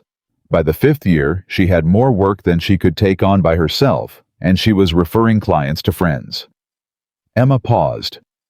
She built that with her hands and her reputation, and the understanding that if you treat people's homes with respect, they trust you with everything. Moretti was looking at her. "She passed that to you," he said. "She passed everything to me." Emma's voice was quiet. "She's all I have. And I'm—" She stopped, corrected herself. "She's the reason I'm here. And I'd do it again." She looked at him directly. 100 times. Something moved through his expression that was no longer unreadable. "My brother," he started. He stopped. Emma waited.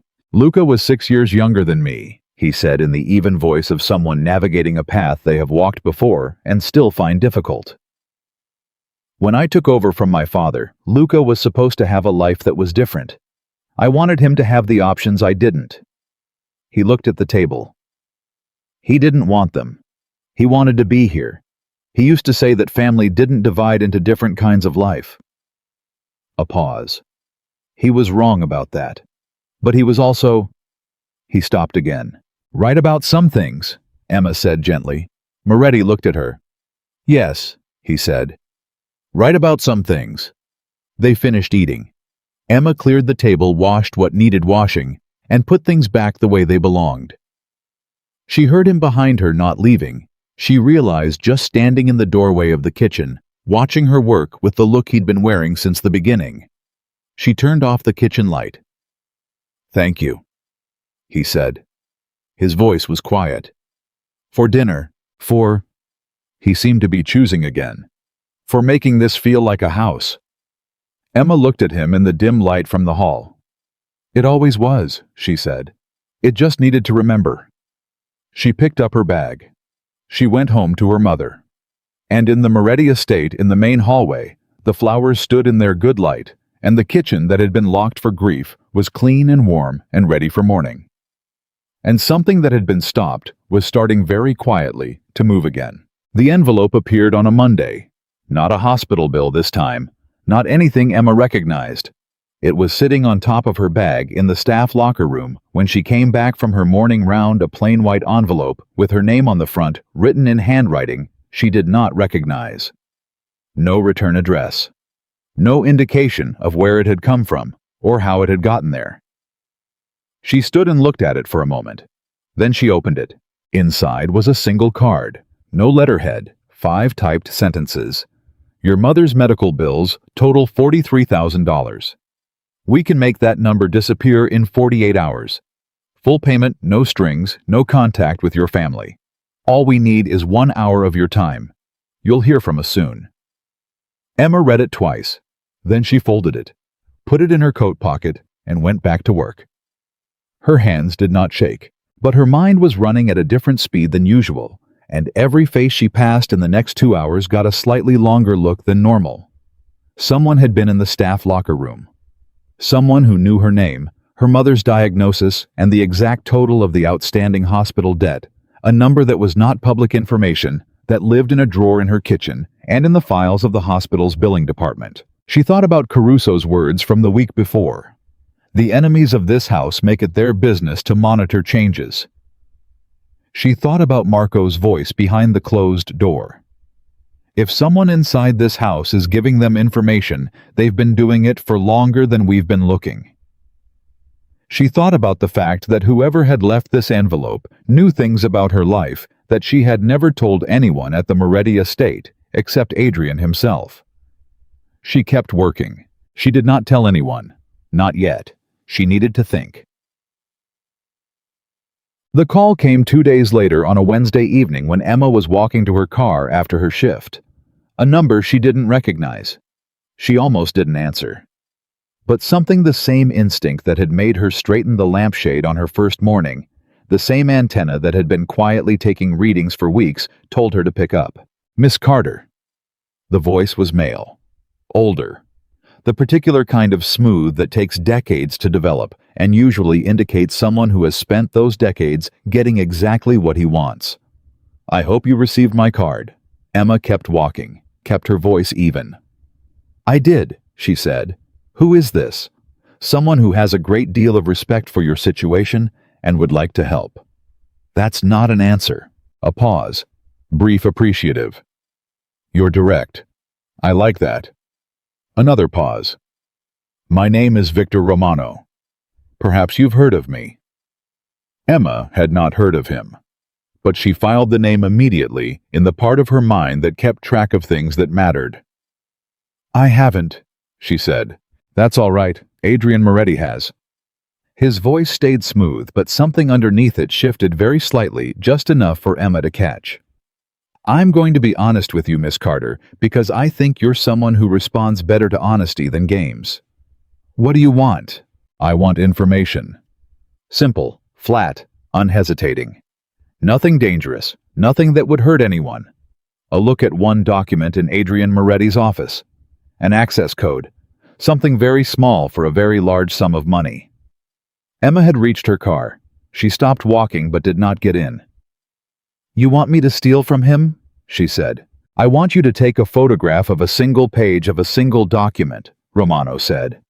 "And then I want you to walk away with $43,000 and never think about it again. Your mother gets her treatment.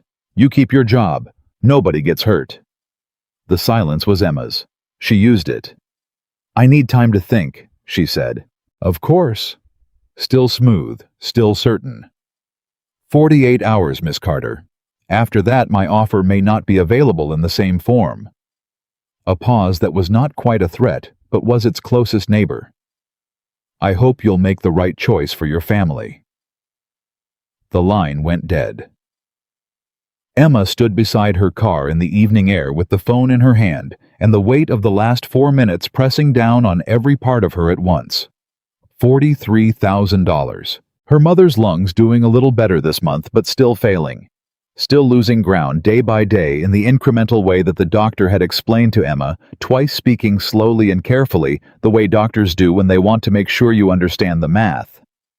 The new medication was helping, but helping was not the same as curing. And the next step, if the next step became necessary, would cost more than $43,000. She got in her car. She drove home. She did not call anyone. She sat at her kitchen table across from her mother's closed door and listened to the concentrator, and did not open the bill drawer, and did not cry, and thought for a very long time about what it meant to owe someone something that had nothing to do with money. She went to Marco the next morning. Not because Marco was the most obvious choice. He was head of security technically, and going directly to him was a significant step. But Emma had been watching Marco for 2 months, and she understood something about him that she had confirmed in pieces over many mornings and many lunches. He was the person in that house whose loyalty was architecture. It was not performed. It did not have conditions. She found him in the corridor outside the East Wing at 7:15 before most of the staff had arrived. "I need to tell you something," she said. He looked at her. His expression did not change, but his attention sharpened. Walk with me, he said. They walked. Emma told him everything. The envelope, the call, the name. She told it factually and in order the way she had rehearsed it on the drive-in because she knew that how she said it mattered as much as what she said, and she needed Marco to hear information, not emotion. When she finished, Marco was quiet for 10 steps. Then he said, "You didn't take the offer." "No." "You could have. 48 hours means you still could." "I know." Another few steps. "Why are you telling me instead of Caruso?" Emma considered the question honestly. "Because Caruso will handle this the right way procedurally," she said. "And I trust that. But you—" She paused. "You're going to make sure Adrian knows immediately. Not in a report. Not in a briefing. Right now, today." Marco looked at her. "And you want him to know," he said. Not a question. "I want him to know from me," Emma said. "Or from someone who was there when I said it. I need him to know that I came here the morning after the call, and I told the truth without being asked." Marco stopped walking.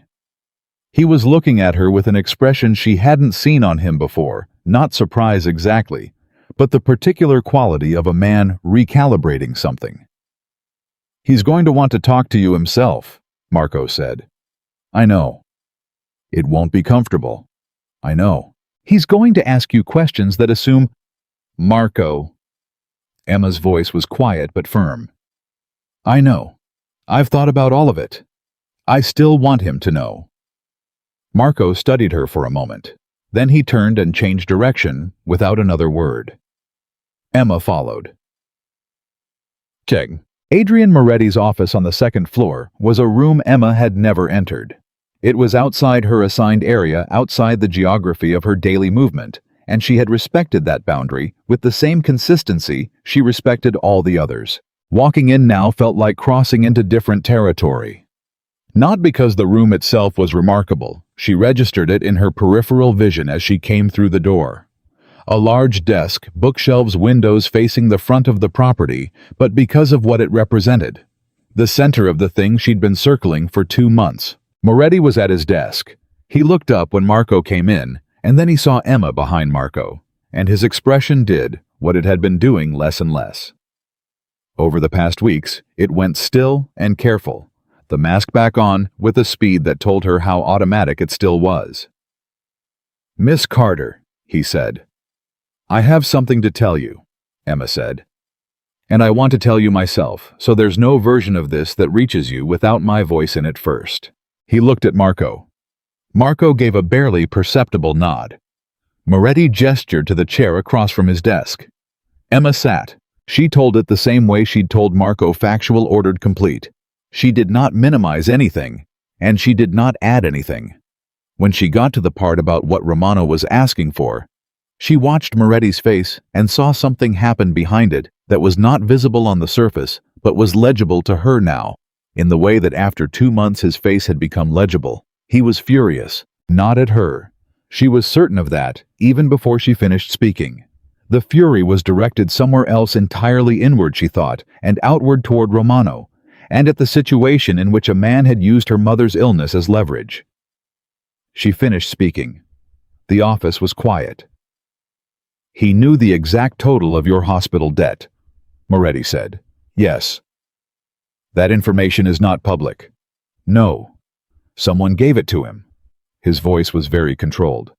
"That was my conclusion."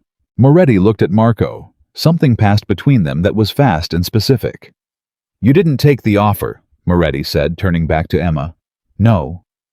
"Why?" The question was direct. She understood it was not rhetorical. He was genuinely asking, and he deserved a genuine answer. "Because it would have been a betrayal," Emma said. "And I don't—" She stopped, found the right words. "I don't care about money enough to betray someone who trusted me." She held his gaze. "Not even for my mother. She would not want that. She would rather—" Her voice caught for exactly 1 second and then steadied. "She has spent her whole life building something with her hands that she can be proud of. I'm not going to break that on her behalf." Moretti was looking at her with an intensity that had weight. "And you trust that I won't think you were involved," he said. "That you're not telling me as part of some longer strategy."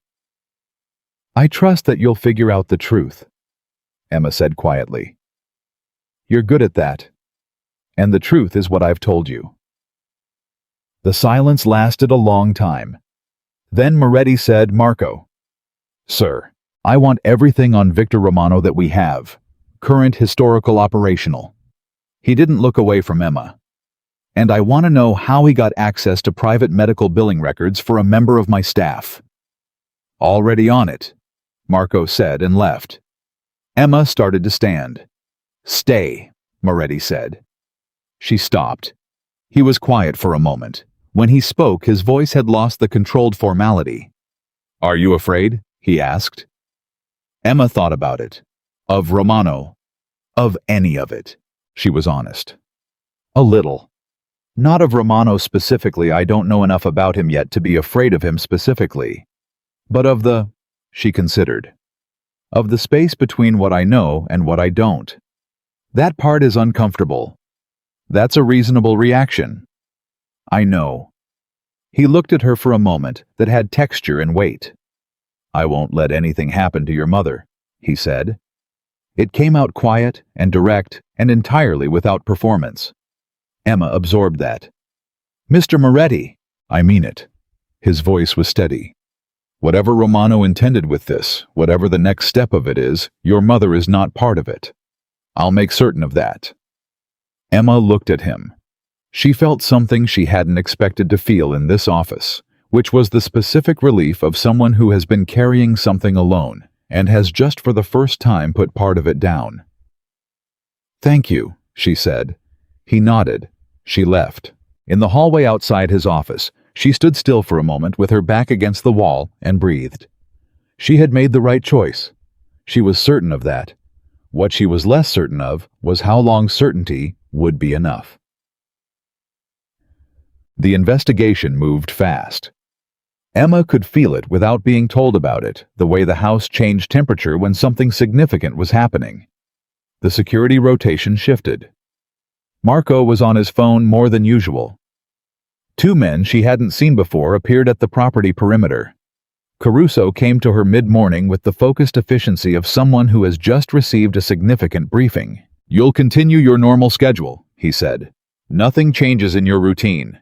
If Romano or anyone associated with him contacts you again, you answer, you listen, and you tell me immediately after." "You want me to play along?" Emma said. "I want you to appear to play along." He was precise about the distinction. "You will not agree to anything. You will not enter any space you're not supposed to be in. You will not accept anything from anyone you don't recognize.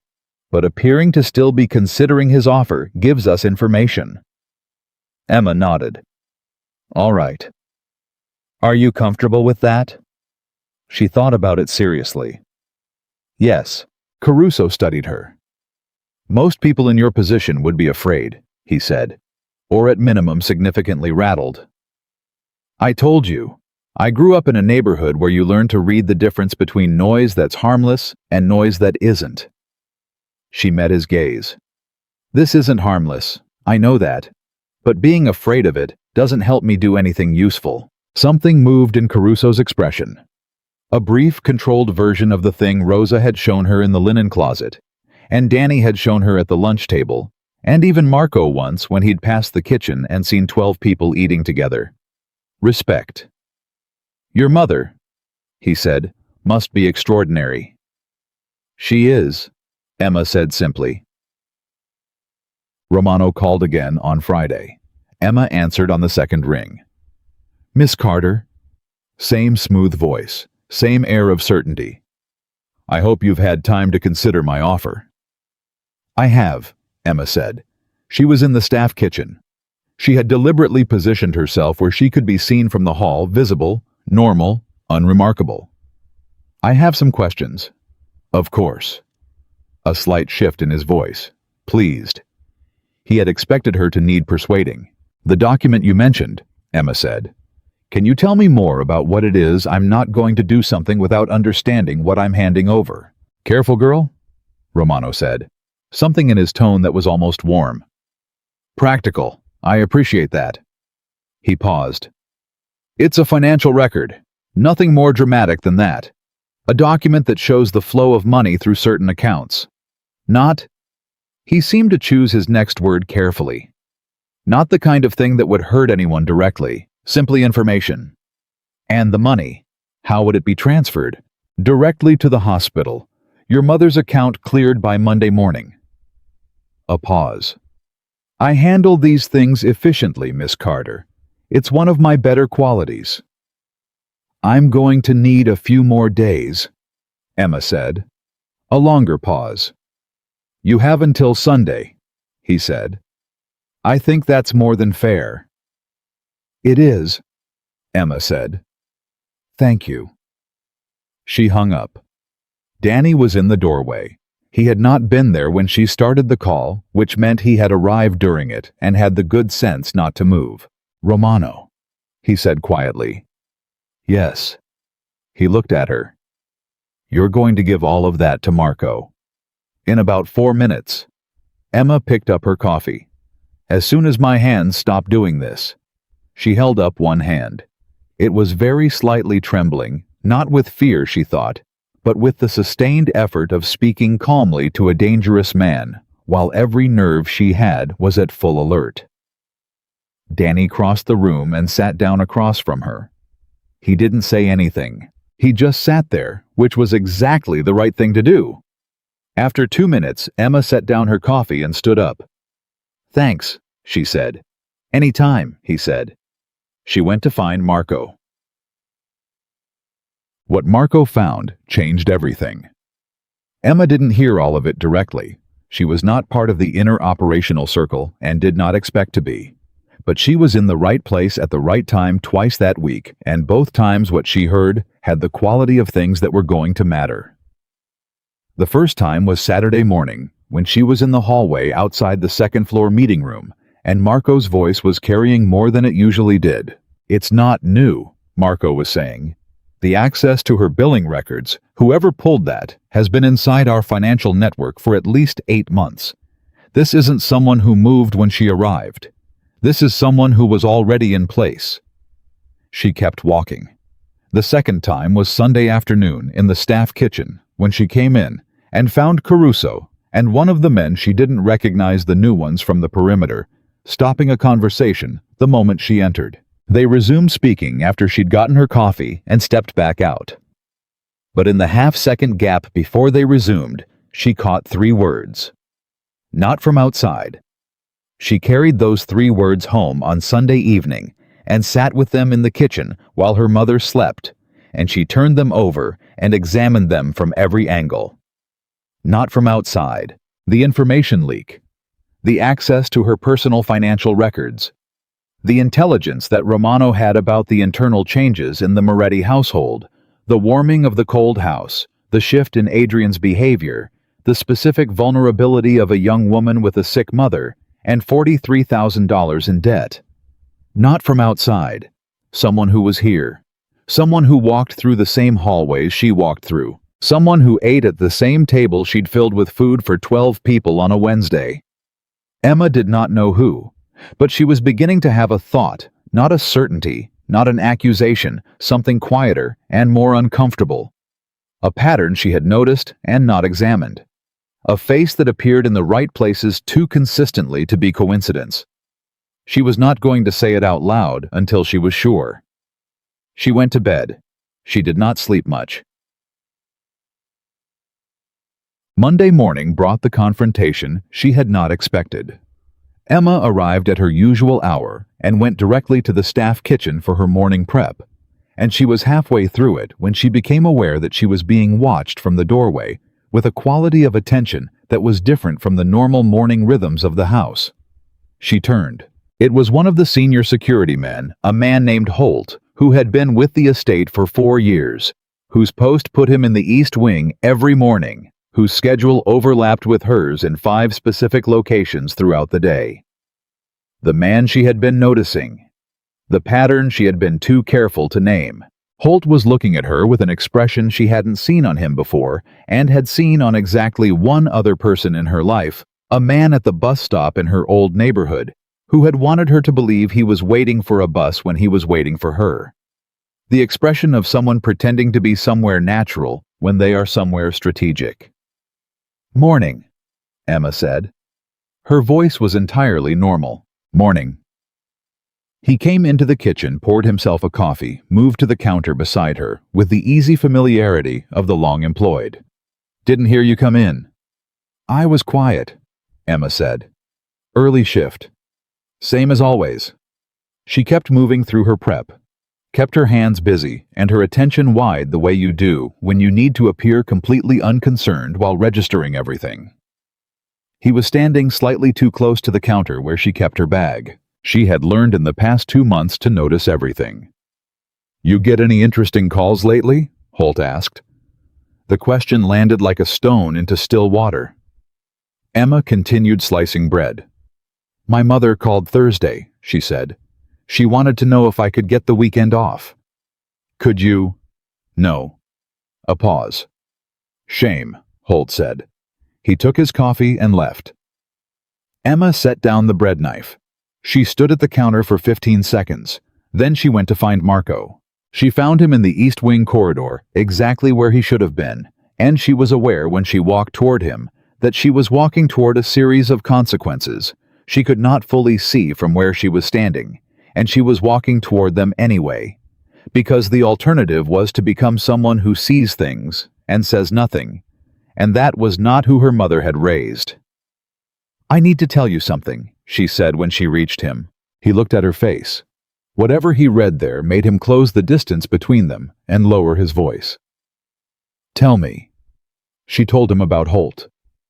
Not the accusation, she had no certainty, and she said so clearly. But the pattern, the positions, the question about interesting calls, the 2 seconds at the counter near her bag. Marco listened without interrupting. When she finished, he said, "How long have you been watching him?" 2 weeks. I didn't say anything until I had something concrete. The question about the calls. Yes. Marco's expression did something she had not seen it do before. It went very, very quiet. "Go back to your kitchen," he said. "Make your breakfast. Do your routine. Don't change anything." "All right." "Emma." He used her name. He almost never used her name. "You did the right thing." She went back to the kitchen. She made breakfast. Her hands were steady. What happened next happened fast. By noon, Marco had pulled 3 months of security logs and cross-referenced them with the timeline Caruso had established for the information leaks. By 2 o'clock, Marco had information he took directly to Adrian. By 3, Emma was asked to come to the second-floor office. She went. Moretti was standing when she came in, not seated at his desk, standing near the window, which she had learned meant he was too activated to sit. "You identified Holt," he said. "I identified a pattern and a question," Emma said. "You identified Holt. You started the thread." He looked at her directly. 2 weeks you've been watching this." "I didn't have anything definite." "You could have told Marco speculation." "Speculation about someone's loyalty in a house like this could destroy a person who didn't deserve it," Emma said. "I wasn't going to say it until I had something real." Moretti looked at her for a moment that had the quality of someone seeing something for the first time they had been looking at for a while. "He's been passing operational data to Romano for 8 months, Moretti said. "Financial records, scheduling, property layouts." He paused. "Your background information, your mother's medical files." His jaw tightened, barely visible but there. "Romano accessed it through Holt." The full shape of it landed. 8 months. Before Emma had ever arrived. Romano had an asset inside the estate before she was part of the story, which meant she worked through it quickly that Holt had been the source Caruso and Marco were already looking for when Marco said not from outside through that door. The leak had been ongoing. Emma's arrival had simply given Romano additional intelligence to work with an additional pressure point. She was not the cause of any of this. She was a tool that someone had tried to use. He gave Romano your private medical information specifically, Moretti said, to be used as leverage against you. His voice had gone to a place that was very controlled and very cold. Deliberately. I know, Emma said. You're not angry. Emma thought about it. I'm not angry, she said. But being angry at Holt right now is... She looked for the right words. It's less useful than making sure this doesn't go further. Moretti looked at her steadily. Romano still thinks you're considering his offer, he said. Yes. That's useful. I know. We're going to use it. He paused. I need to know if you're willing. This is not your obligation. Emma looked at him. She thought about her mother's voice in the kitchen that morning 3 months ago. It's not what I would choose for you. She thought about $43,000 and a drawer full of hospital bills and the medication that was keeping her mother's lungs going 1 month at a time. She thought about the fact that a man had obtained private information about her family's suffering and had used it as a weapon. I'm willing, she said. Moretti held her gaze for a moment. He's going to come at you directly, he said. When he realizes the house-side leverage isn't working, he's going to escalate. He'll come at what you love most. Emma understood what he was saying. My mother, she said. Yes. Is she safe? I have 2 men going to your apartment today. His voice was firm. They'll introduce themselves to your mother as a security service. She doesn't need to know the specifics, but she will not be alone. Emma absorbed this. Something complicated moved through her relief, and the particular vertigo of finding out that someone has been arranging your protection before you asked for it, and the feeling that came after that, which she was not quite ready to examine. Thank you, she said. Don't thank me yet. His voice was still controlled. This is going to get complicated before it gets simple. Emma looked at him. Mr. Moretti, she said, my whole life has been complicated. I know how to work in complicated. He almost smiled. Not quite, but almost. I know you do, he said. Cool. The call came Sunday at noon, exactly as Romano had promised. Emma answered in the parking lot of a grocery store, which was where Caruso had said to take it away from the estate, in a place that would feel natural and unmonitored. Marco was in a car on the other side of the lot. She could not see him, but she knew he was there. Miss Carter? Same voice, slightly different temperature beneath it, less smooth than usual. Mr. Romano? Sunday, as I said. A pause. Have you decided? Emma let a beat of silence go by, the calculated beat of someone who has been struggling with a decision. I have, she said, but I need something from you first. What's that mean? Proof, Emma said. Before I do anything, I need to see that the money is real, that you can actually do what you're promising. I've been let down before. She let that land. I'm not going through this for nothing. Romano was quiet. She could hear him thinking. That's reasonable, he said finally. I can arrange a demonstration. How? A partial payment. To your mother's account. 5,000, as a gesture of good faith. He paused. When you've seen it clear, we arrange the rest. Emma's heart was going at a different rhythm than usual. She kept her voice level. All right, she said. Tomorrow morning, check the account at 9. And then we meet. His voice had warmed slightly, the confidence returning. He believed she was coming to him. I'm glad you're being sensible, Miss Carter. I know this was a difficult decision. Emma looked across the parking lot at nothing. It wasn't easy, she said, which was entirely true. I'll be in touch, Romano said, and hung up. Emma stood in the parking lot for a moment. Then Marco was beside her. He's going to move the money, Marco said, which means we have a transaction trail. He was already on his phone. Adrian's been waiting for exactly this. Emma nodded. Marco. She looked at him. He said it wasn't easy. He thinks he won. He doesn't know you, Marco said simply. He walked to his car. Emma stood in the parking lot with Sunday afternoon around her and the knowledge of what was coming pressing against the inside of her chest. Not fear exactly, but the particular weight of a situation that has passed, the point where walking back is an option. She called her mother. "Emma." Her mother's voice was warm and slightly surprised. "Everything all right?" "Everything's fine." Emma leaned against her car. "I just wanted to hear your voice." A small silence. "What's wrong?" her mother asked in the particular register that mothers develop over years of knowing when the answer, nothing, means something. "Nothing's wrong," Emma said. She stopped. Chose honesty in the shape she could offer right now. "I'm doing something that matters, and I wanted to hear your voice while I'm doing it." Her mother was quiet for a moment. "Are you being careful?" she asked. "Yes," Emma said. "I promise." "Are you being you?" Emma almost smiled. "Yes," she said. "I'm being exactly me." "Then you'll be all right," her mother said with the specific certainty of a woman who has spent 61 years testing that belief against real conditions and found it to hold. Emma stood in the parking lot for another minute after they hung up. Then she got in her car. Tomorrow was coming, and she intended to be ready for every version of it. The moment that broke the careful balance of the past 2 weeks came on Tuesday evening, and it did not come from Romano. It came from inside the house. Emma was in the main hall. The flowers when she heard it raised voices from the second-floor corridor. Not the meeting room. The hallway itself, which was unusual. Privacy in that house was architectural. Things that mattered happened behind closed doors.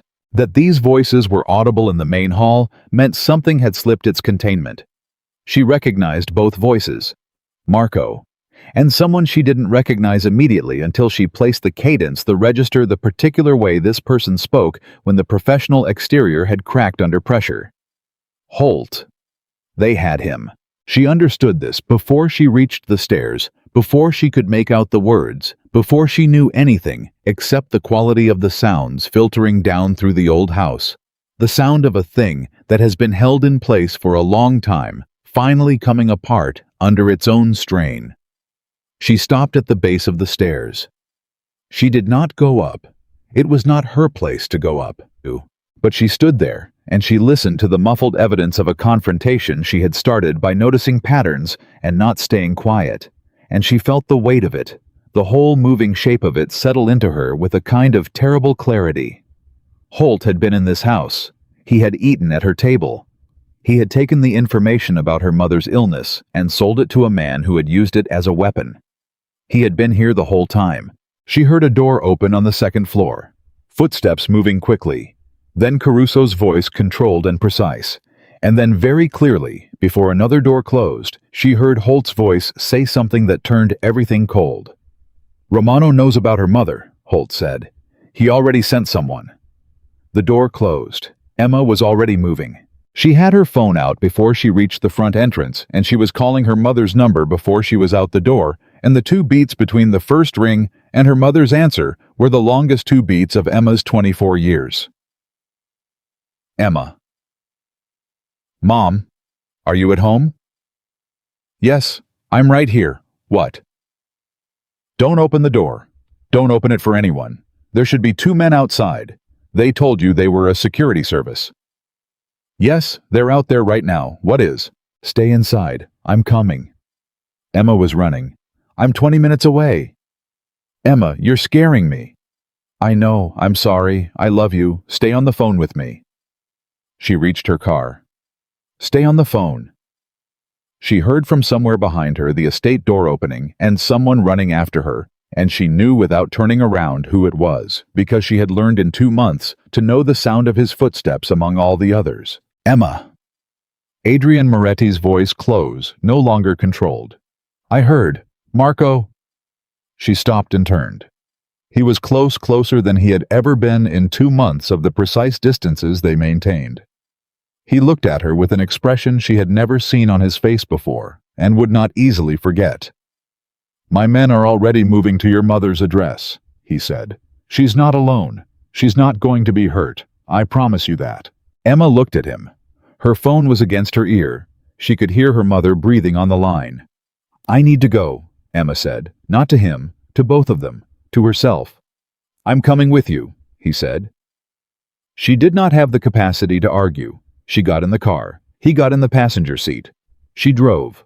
And in the quiet of the car, with the city moving past the windows, and her mother's voice, a thin, steady thread through the phone, and Adrian Moretti sitting beside her without a word. Because there were no words for this particular moment. Emma understood with a completeness that left no room for doubt that something had moved beyond the point of being managed with careful distance and professional boundaries and the rules of a household that had been built to keep everything at arm's length. They were in it now, all the way in. And whatever was on the other side of the next hour was going to change everything.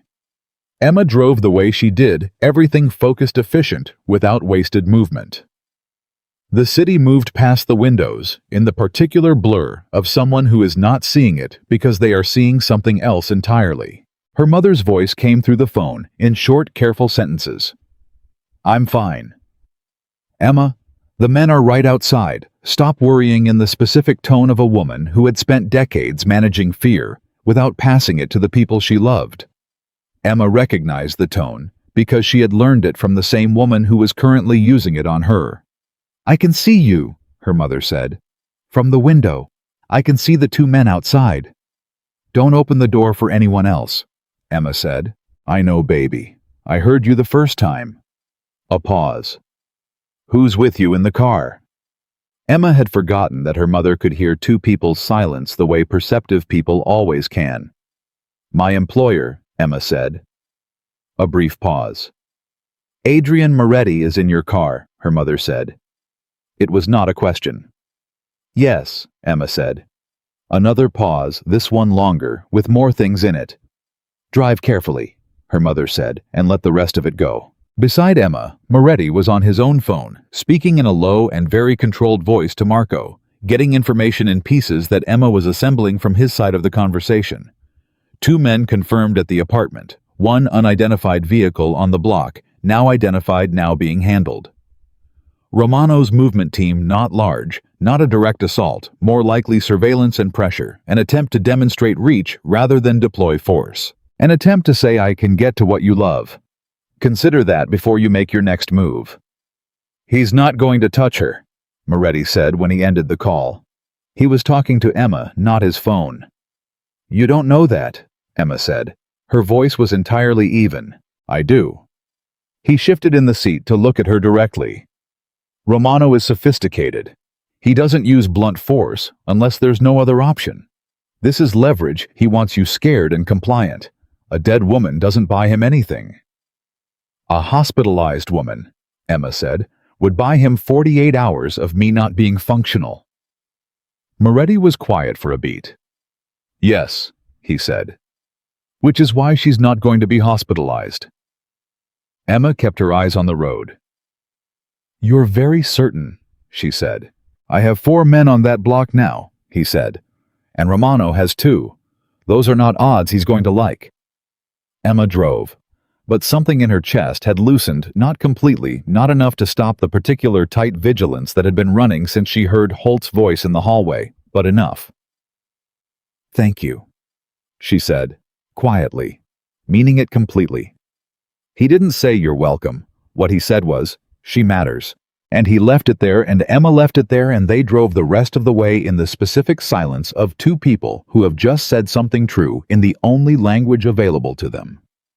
Margaret Carter was sitting at the kitchen table when Emma came through the door, hands wrapped around a mug of tea with the posture of a woman who had decided some time ago that the correct response to being frightened was to make tea and sit where she could see everything at once. Emma crossed the kitchen and put her arms around her mother from behind, and Margaret put one hand over both of Emma's hands, and they stayed like that for a moment, that had no words, because it didn't need them. Then Margaret looked at the doorway. Adrian Moretti was standing in it, not entering, waiting to be acknowledged with the particular quality Emma had begun to recognize as his version of courtesy. He understood thresholds.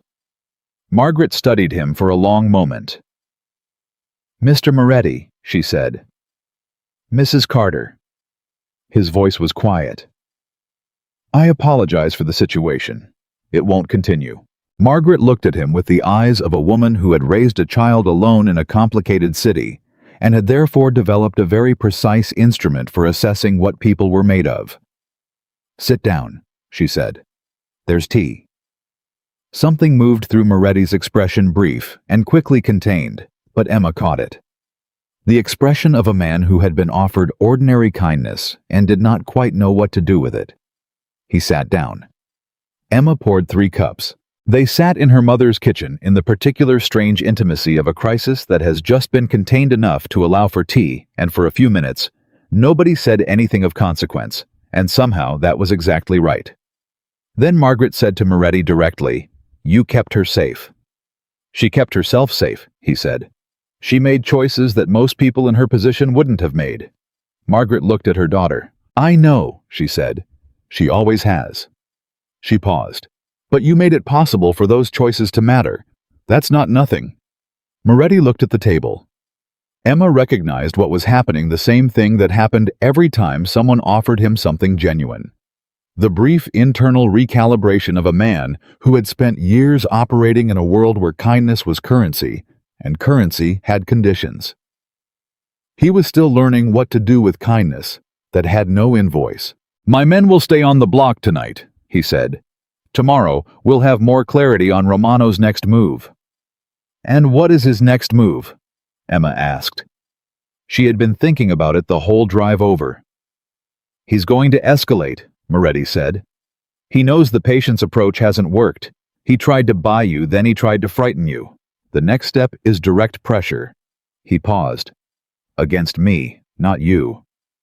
Emma looked at him. "What kind of direct pressure?" He was quiet for a moment. "Romano wants something I have," he said. "He has always wanted it. This." He seemed to choose his words. "This situation with you was an opportunity he saw. A way to create a wedge, to find something inside my operation that he could use as leverage." He looked at Emma. He miscalculated. "Because you didn't react the way he expected," Emma said. "Because I didn't react the way anyone expected." His voice was even. "Including myself." Margaret Carter, who missed nothing, was looking at her tea. Emma did not look at anyone for a moment. "He's going to come after the estate directly," she said. "Now that the leverage approach has failed." "Yes." "When?" "Soon." He looked at her. "Which is why I need you and your mother somewhere other than this apartment for the next few days." Emma opened her mouth. "Emma." His voice was quiet but certain. "This is not negotiable. Not because I don't trust your judgment. Because Romano's next move will involve finding every pressure point I have, and right now, the most visible one is in this kitchen." Emma looked at her mother. Margaret was already nodding. Slowly, with the expression of someone who had recognized this moment from a long way off and had been preparing for it. "All right," Emma said. They were moved the next morning quietly, efficiently, in the way that things happened in Moretti's world when he decided they needed to happen.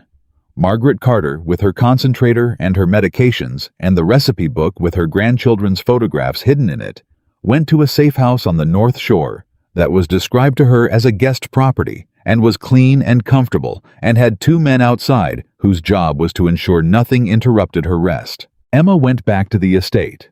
She went back because she had a job to do, and because walking away from her position now would signal to Romano that the pressure was working, and because if she was honest with herself in the quiet moments, she could not imagine being anywhere else during what was coming. Moretti found her in the East Wing at 9 in the morning, doing the baseboards she had been doing on the day they first spoke, and there was something in that circularity that neither of them mentioned, but both of them felt.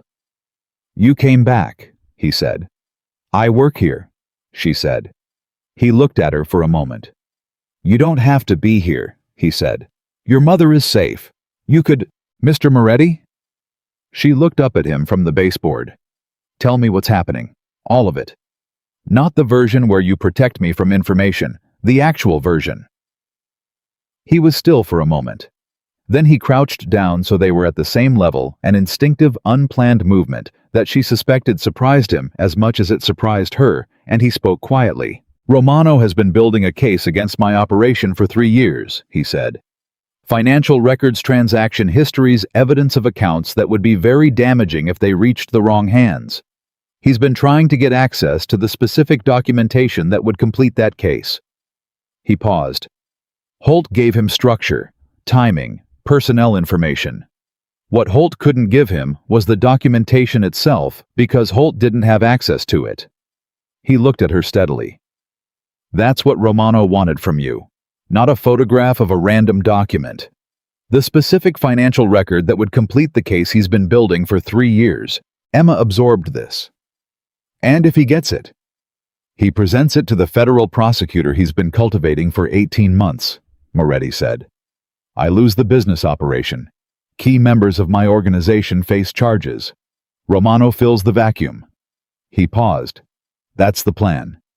But you know the plan, Emma said. I know most of it. His voice was measured. What I don't know is how much the prosecutor already has and what Romano told him about the source of his information. If he claimed legitimate discovery, the transaction Romano moved, Emma said. She had been thinking about this since Sunday. The $5,000 he moved to my mother's account as a gesture of good faith. That's a financial transaction with his name on it, connected to an attempted bribery of an employee in your household. Moretti looked at her. You've been thinking about this, he said, since Sunday. That transaction is evidence, Emma said, that he was attempting to corrupt someone inside your operation, which means anything he obtained through that corruption is tainted. She looked at him. I'm not a lawyer, but that seems significant. Moretti was looking at her with the expression she had first seen in a hallway when she was crouched over a baseboard and a song had brought the whole house to a standstill.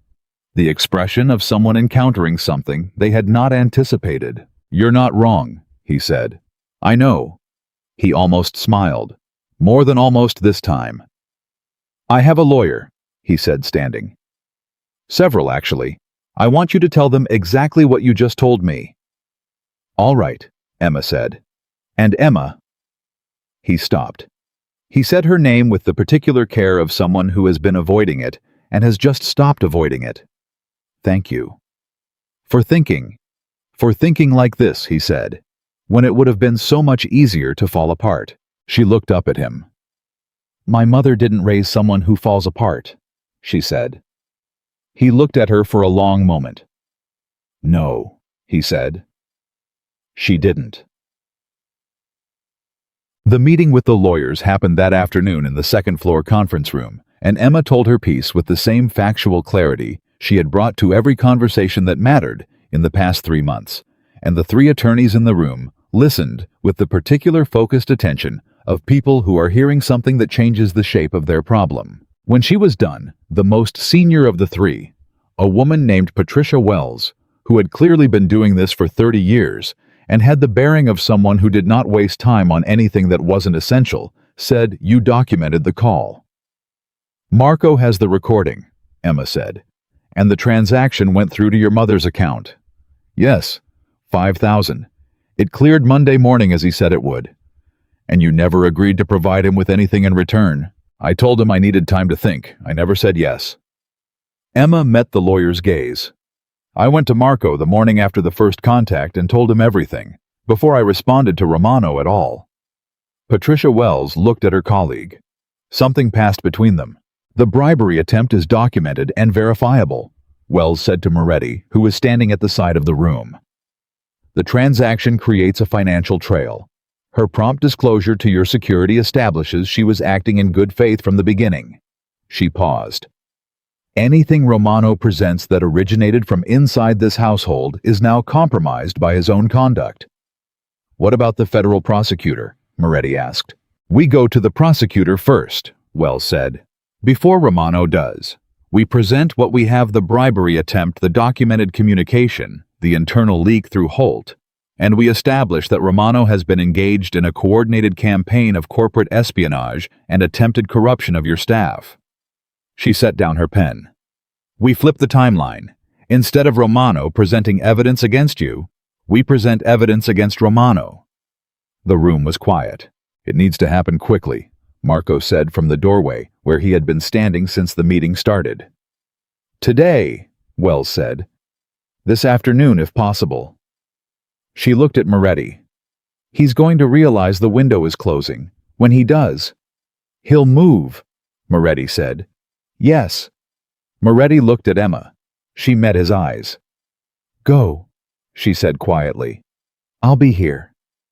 He held her gaze for a moment, brief but complete, like the whole of a sentence compressed into 2 seconds. Then he moved. "Choso." What happened in the 4 hours that followed was not something Emma witnessed directly. She was in the estate.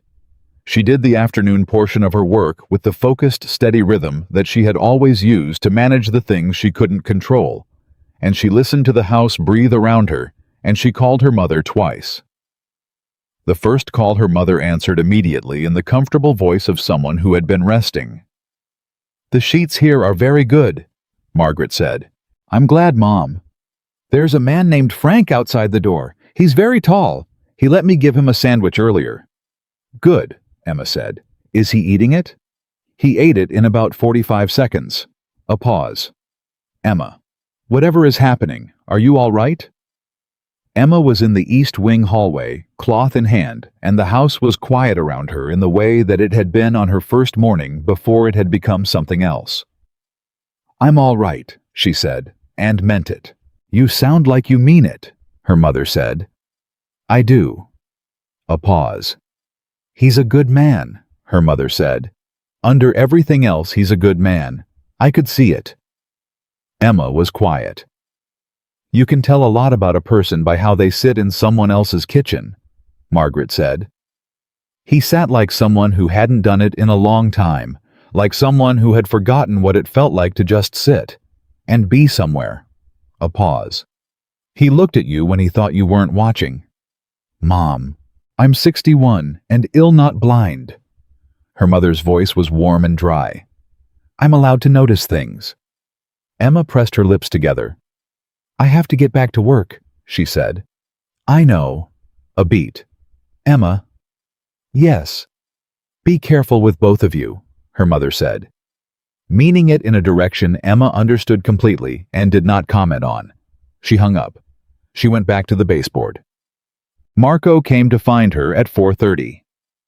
His face told her something significant before he said a word, because Marco's face was an instrument that operated in very small registers, and she had been reading it for months. What she read now was, "It worked, but it's not over." "Wells met with the federal prosecutor's office," he said when he reached her.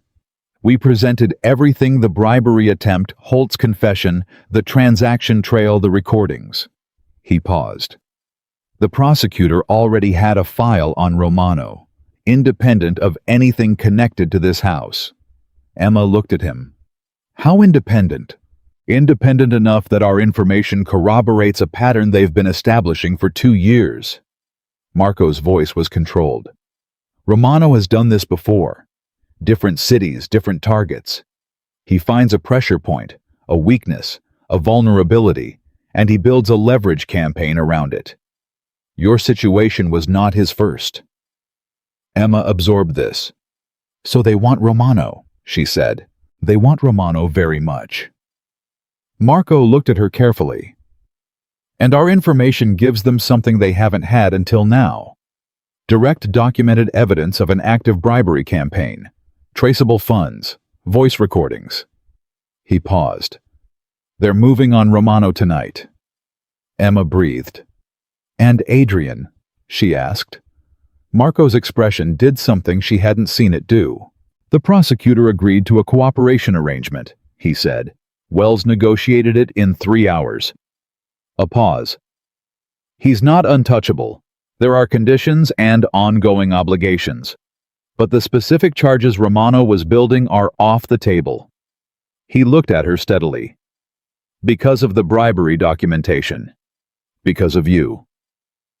Emma stood in the East Wing hallway with the afternoon light coming through the windows, and the weight of the past 3 weeks settling into a different shape.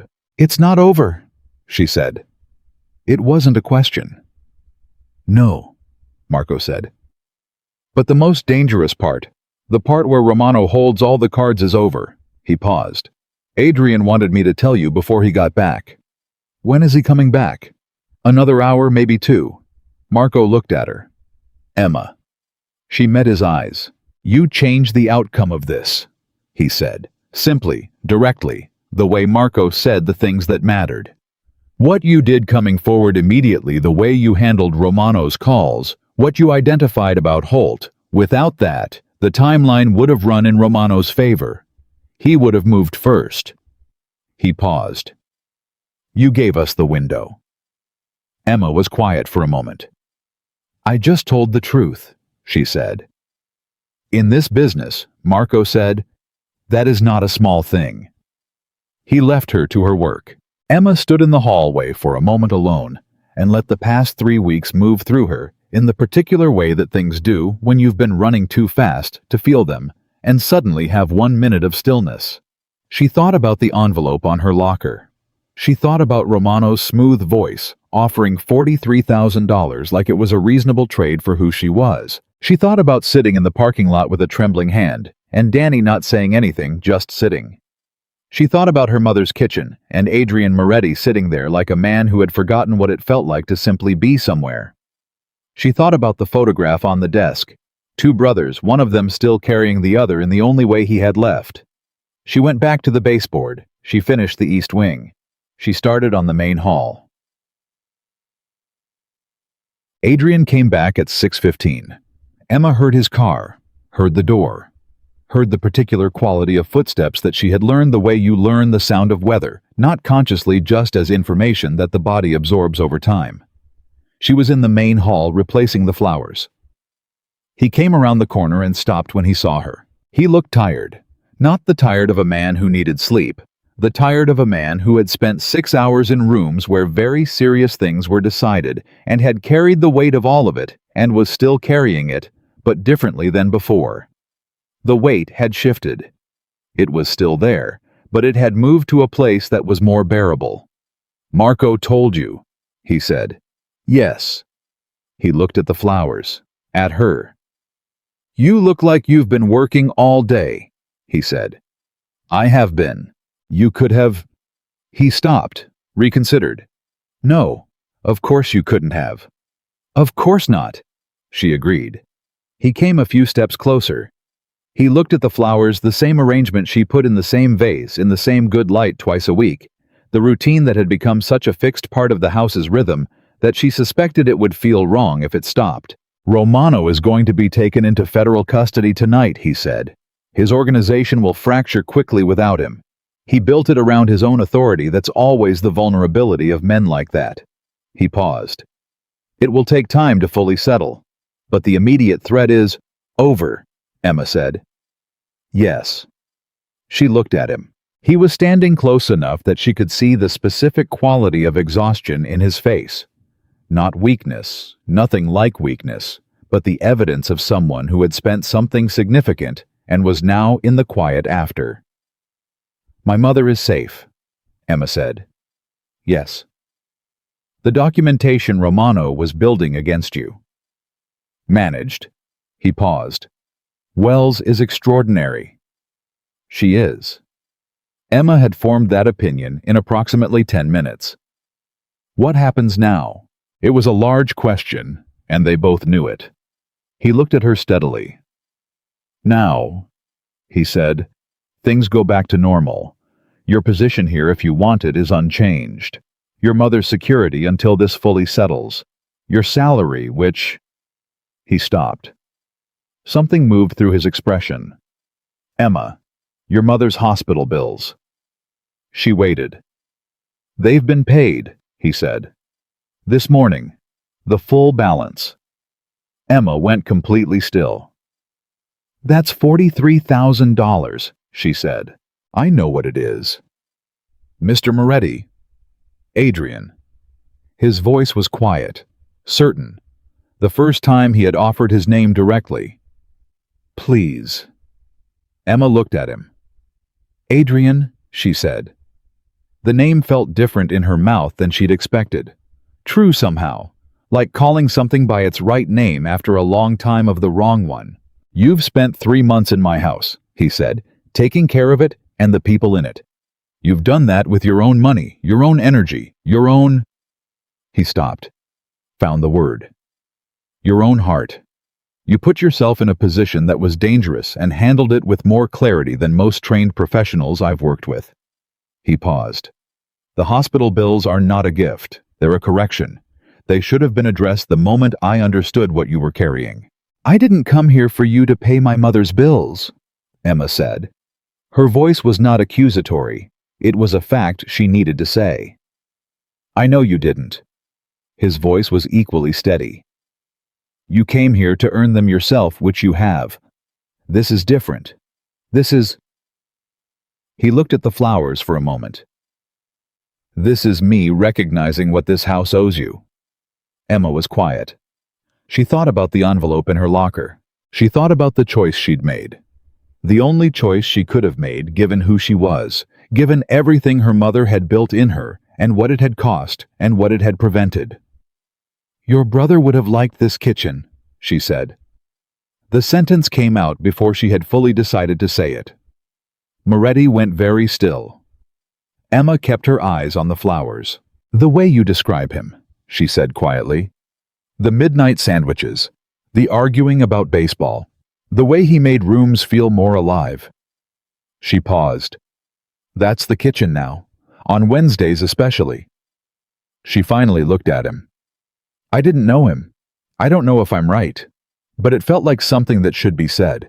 Moretti was looking at her with an expression that she had seen pieces of over 3 months. The surprise, the attention, the openness that came and went in controlled flashes, but had never seen in its complete form until now. All of it at once unguarded. "He would have adored you," Moretti said. His voice was very quiet. "He would have followed you around the house for a week, asking questions, and telling terrible jokes, and eating everything you cooked." He paused. "He would have told me I was an idiot if I let you leave." Emma looked at him. "I'm not leaving," she said. The words were simple. They were the most significant thing she had said in 3 months. Moretti held her gaze for a long moment. "Good," he said. The night Romano was taken into federal custody, the Moretti estate was quiet. Not the old quiet, not the sealed, grief-stopped silence of a house that had forgotten it was supposed to have a heartbeat. A different quiet. The quiet of a place that has been through something and come out the other side still standing. Emma sat in the kitchen with Danny and Rosa and Marco drinking coffee that nobody had asked her to make, but that she'd made anyway, because that was what she did when things needed to settle. Marco got the call at 9:47. He answered, listened for 40 seconds, said 2 words, hung up. He looked at the table. "Done," he said. Nobody cheered. Nobody performed anything. Danny put down his coffee cup and let out a long breath. Rosa crossed herself quickly, a small private gesture. Marco looked at his hands. Emma held her mug and felt the particular quality of a thing that has been wound tight for weeks, finally releasing its tension all at once in a room where 4 people who had been through something together were sitting at a table that she had once on a different Tuesday morning decided deserved to be used. "My mother's going to make gumbo when she gets home," Danny said to no one in particular. "She always makes gumbo when something ends." "What kind?" Rosa asked. "Shrimp and sausage. She has a recipe she got from her grandmother in New Orleans." "That's the right kind," Rosa said. Emma was smiling. She was actually genuinely smiling, and it felt like something she had been saving. "Tell your mother," Emma said, "that I want the recipe." Danny looked at her, grinned. The real one, the one he'd shown her that first morning with his battered Western novel. "She'll want to trade," he said. "She'll want your breakfast quiche." "Deal," Emma said. Marco made a sound that was definitively and without question a laugh. Brief, controlled, Marco-sized, but there. Emma filed it away. She found Adrian in the study. Not the second-floor office, the corner. Study the room with the desk and the photograph, the room she had passed on an evening months ago and looked into for only a moment before looking away. The door was open. She knocked on the frame. He looked up from the desk. "Done," she said. "I heard." He leaned back in his chair. The exhaustion from earlier was still there, but had changed character lighter, she thought. Like something that had been part of the load was gone. She looked at the desk. The photograph was still there. Two brothers, the younger one grinning with his arm over the older one's shoulders. "He's in the kitchen tonight," she said. Moretti looked at her. "In the best way," she said. "Danny's talking about his mother's gumbo." Rosa laughed twice. "Marco—" She paused. Marco laughed. Something moved through Moretti's expression. "Marco doesn't laugh," he said. "He does now," Emma said. "Small, but real." Moretti looked at the photograph. "Luca would have laughed at that," he said. "The idea of Marco laughing." He paused. He was the only person Marco ever fully relaxed around. Those two used to— He stopped. A brief, unguarded smile. They used to argue about absolutely everything. Baseball food the correct way to parallel park. Everything. And Marco would get this look like he was being personally insulted, and Luca would just— He shook his head. He thought it was the funniest thing in the world. Emma stepped into the room. Not far, just past the threshold. She sat in the reading chair by the window, the one with the lampshade she had straightened on her first morning. "Tell me something else about him," she said. Moretti looked at her. She waited. After a moment, he said, "He couldn't cook, at all. He once managed to burn cereal. He tried to make pasta for a woman he was seeing and flooded the kitchen." He paused. He was completely unbothered by this. He thought it was funny. He used to say that people who could cook were just people who had decided to pay attention, and that he had chosen to pay attention to other things. "What things?" "People," Moretti said. Quietly. He paid attention to people the way other people pay attention to weather. He knew— He stopped, seemed to find the right form. He knew where every person in a room was and what they needed and what they were afraid of, without trying. It was just how he saw the world. Emma was quiet. "You have that," Moretti said. She looked at him. "Ma, you see people," he said, "the way he did. I've been watching you do it for 3 months and I still—" He shook his head. "I still don't completely understand how you do it without seeming like you're doing it." "I'm just paying attention," Emma said. That's what he used to say. The quiet in the room was not like any quiet she had been in before. It was full of the evening and the photograph on the desk and the sound of the kitchen down the hall where people were drinking coffee, and the weight of 3 months that had been quietly accumulating into this specific moment. "Adrian," she said, his name again, still new. He looked at her. "You didn't have to get in the car," she said. "Tonight, when I was running for my mother." She held his gaze. "You didn't have to come." He was very still. "Yes," he said, "I did." Emma looked at him. Let the words sit. "Why?" she asked. He looked at the photograph for a moment. Then he looked back at her. "Because you looked—" He stopped. Started again. "You looked the way I felt 6 years ago," he said. "Running somewhere and not running fast enough and not knowing." His voice was steady, but there was something underneath it that was not. "I knew what that was. I didn't—" He paused. "I couldn't watch it happen and not move." Emma held his gaze. "He didn't make it," she said softly. Not a question she knew, but saying it for him so he didn't have to. "No," Moretti said.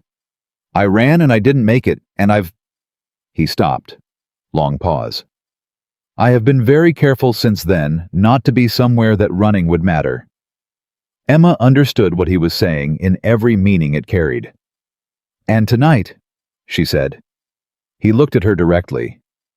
"Tonight, I didn't think about being careful," he said. "I just moved." The room was very quiet. Emma looked at the man across from her, at the face that had been unreadable for 3 months, and was not unreadable now at the person who had moved the flowers to the better window and sat at the table on a Wednesday, and said the quiche was very good to a room full of people who needed to hear that some things were allowed to be good again. She thought about her mother's voice. He looked at you when he thought you weren't watching. She thought about everything in the past 3 months that had been building towards something neither of them had named, because naming it would have required them to admit they had arrived somewhere neither of them had planned to go. "You moved them," Emma said. "The flowers. My first week." He blinked, recalibrated. "Yes." "To the better window. The afternoon light." He stopped. "Yes. That was the first thing," she said. "The first time I thought—" She paused. "The first time I thought there was something here that was trying to come back." Moretti was looking at her with complete attention. "In the house?" he asked. Emma held his gaze. "In you," she said. The silence was its own kind of answer. He stood up from the desk, moved toward her, not fast, not uncertain, just directly. The way he did everything that mattered. He stopped in front of the reading chair and looked down at her. "I have not been a simple person to be near," he said. "For 3 months, or from what anyone would tell you for considerably longer." "No," Emma said. "You haven't."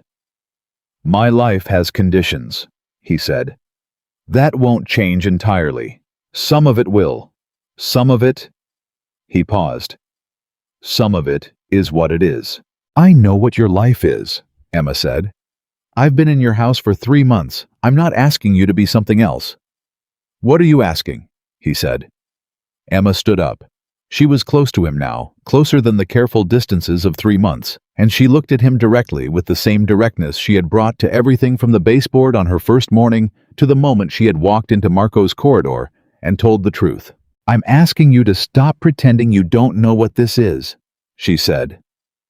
He looked at her for a long moment. "Emma," he said.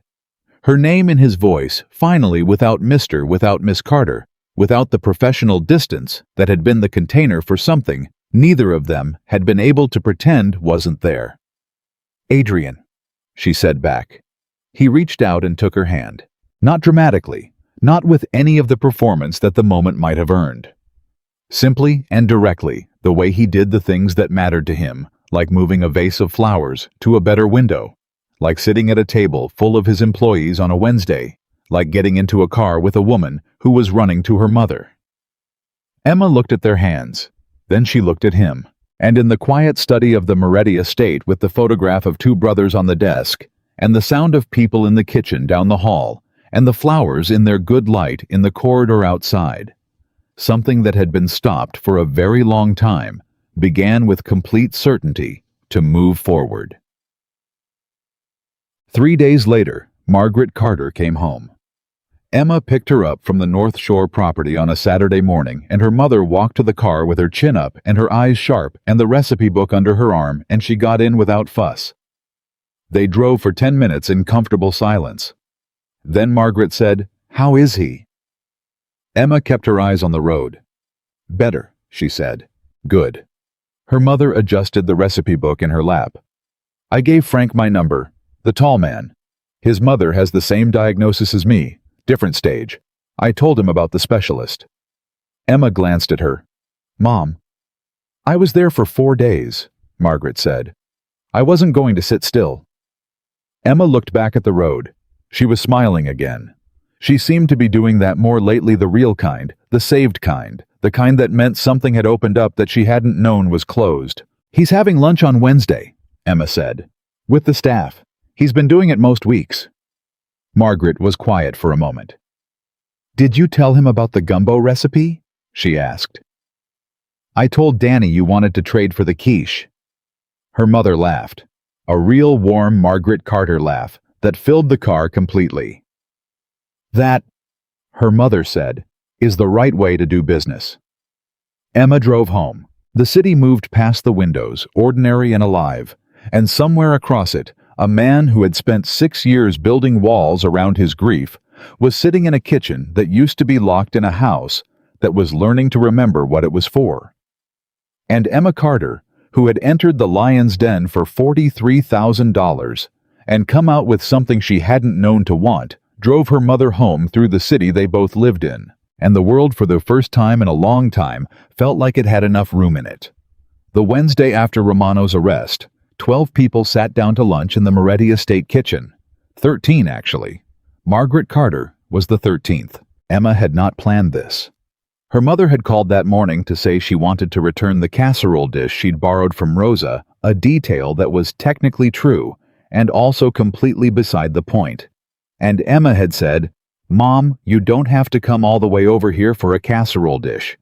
And her mother had said, "I know," and shown up at 11:30 with the dish and a peach cobbler that she had apparently made at 6 in the morning, because Margaret Carter processed significant life events through baking. Rosa had seen the cobbler and said, "You're staying for lunch." Margaret had sat down without argument. So there were 13 people at the table, and the cobbler was on the counter for after, and Danny was talking too loudly about something that had happened on his morning shift, and Alonzo had brought in tomatoes from the small garden plot he kept near the east fence, and Rosa was telling him he should have brought them last week when they were better, and Marco was eating with the focused efficiency of a man who had decided that food was something worth doing properly. And at the head of the table, not formally, not announced, simply because that was where the remaining chair was sat, Adrian Moretti. He was listening to Danny's story, not performing attention, actually listening with the slight tilt of his head that Emma had come to recognize as genuine engagement, the one he couldn't manufacture because it was too small and too specific to fake. Emma was at the counter serving, and she caught her mother's eye across the room. Margaret looked at Adrian. Then she looked at Emma. Then she looked at her plate and said absolutely nothing, which was her way of saying everything. Emma handed Alonzo his plate and did not smile because she didn't need to. The feeling was already there in the room, in the way the kitchen sounded full, unguarded, alive, in the particular way that a kitchen is alive when people have stopped treating it like a functional space and started treating it like a place where they belong. After lunch, when most of the staff had filtered back to their posts, Margaret stayed to help Emma clean up. Adrian stayed too, standing at the counter with a coffee cup, not in the way of anything, just present, in the way that he had learned over weeks of Wednesday lunches was permitted. "Mr. Moretti," Margaret said, handing him a dish towel without preamble. He took it. "Mrs. Carter," he said. "Dry," she said, and went back to the washing. Emma, watching this from the other side of the kitchen, had to press her lips together very hard. For the next 15 minutes, Margaret Carter and Adrian Moretti washed and dried dishes side by side in complete domestic efficiency, and the conversation they had was practical and unhurried, and touched on Margaret's medication regimen, the quality of peaches available in Chicago in April, and a book Margaret was reading about the history of jazz that she thought he might find interesting. He asked questions. Real ones. Margaret answered them like she answered everything directly, without softening, with the occasional dry precision that Emma had grown up receiving and loving. When the kitchen was clean, Margaret dried her hands, picked up her purse, and looked at both of them. "Next Wednesday," she said. "I'll bring the actual gumbo. Danny's been promised." "He'll be very pleased," Emma said. Margaret looked at Adrian. "You look better," she said, "than when I saw you last." He met her gaze steadily. "I feel better." "Good." She patted his arm, once brief, certain the touch of a woman who had decided something. "Keep going in that direction." Then she kissed Emma's cheek and left. The kitchen was quiet. Adrian was looking at the door her mother had gone through. "She patted my arm," he said. "Yes." "Like I was one of her din." "Yes," Emma said. He looked at her. Something in his expression was open in a way that had become more frequent and still surprised her every time. "I don't remember the last time someone did that," he said. Emma looked at him. "Get used to it," she said. "She's decided you're salvageable." He made a sound that was unmistakably a laugh, not Marco-sized, larger, real and unguarded, and slightly surprised at itself the way laughter is when it has been unused long enough to feel unfamiliar. Emma listened to it and thought, there it is. The thing that had been in that house all along, behind the rules and the distances, and the grief that had calcified into architecture. There it was. So, the weeks after Romano's arrest moved differently than the weeks before. Not easier exactly. The aftermath of something like that is never clean, and Emma was practical enough to understand that. There were lawyers and meetings and conversations that happened behind closed doors and kept Marco occupied and Caruso sharp-eyed and Adrian in his office until late on too many nights. But the quality of the difficulty was different. Before, the house had been under pressure it couldn't name, a threat that had no shape, something wrong that nobody could locate. It had sat in the walls and in the silences and in the way the staff moved through their days, with the particular tightness of people waiting for something to land. That was gone. What was left was work, real concrete, finite work. The kind you could make progress on. The kind that ended.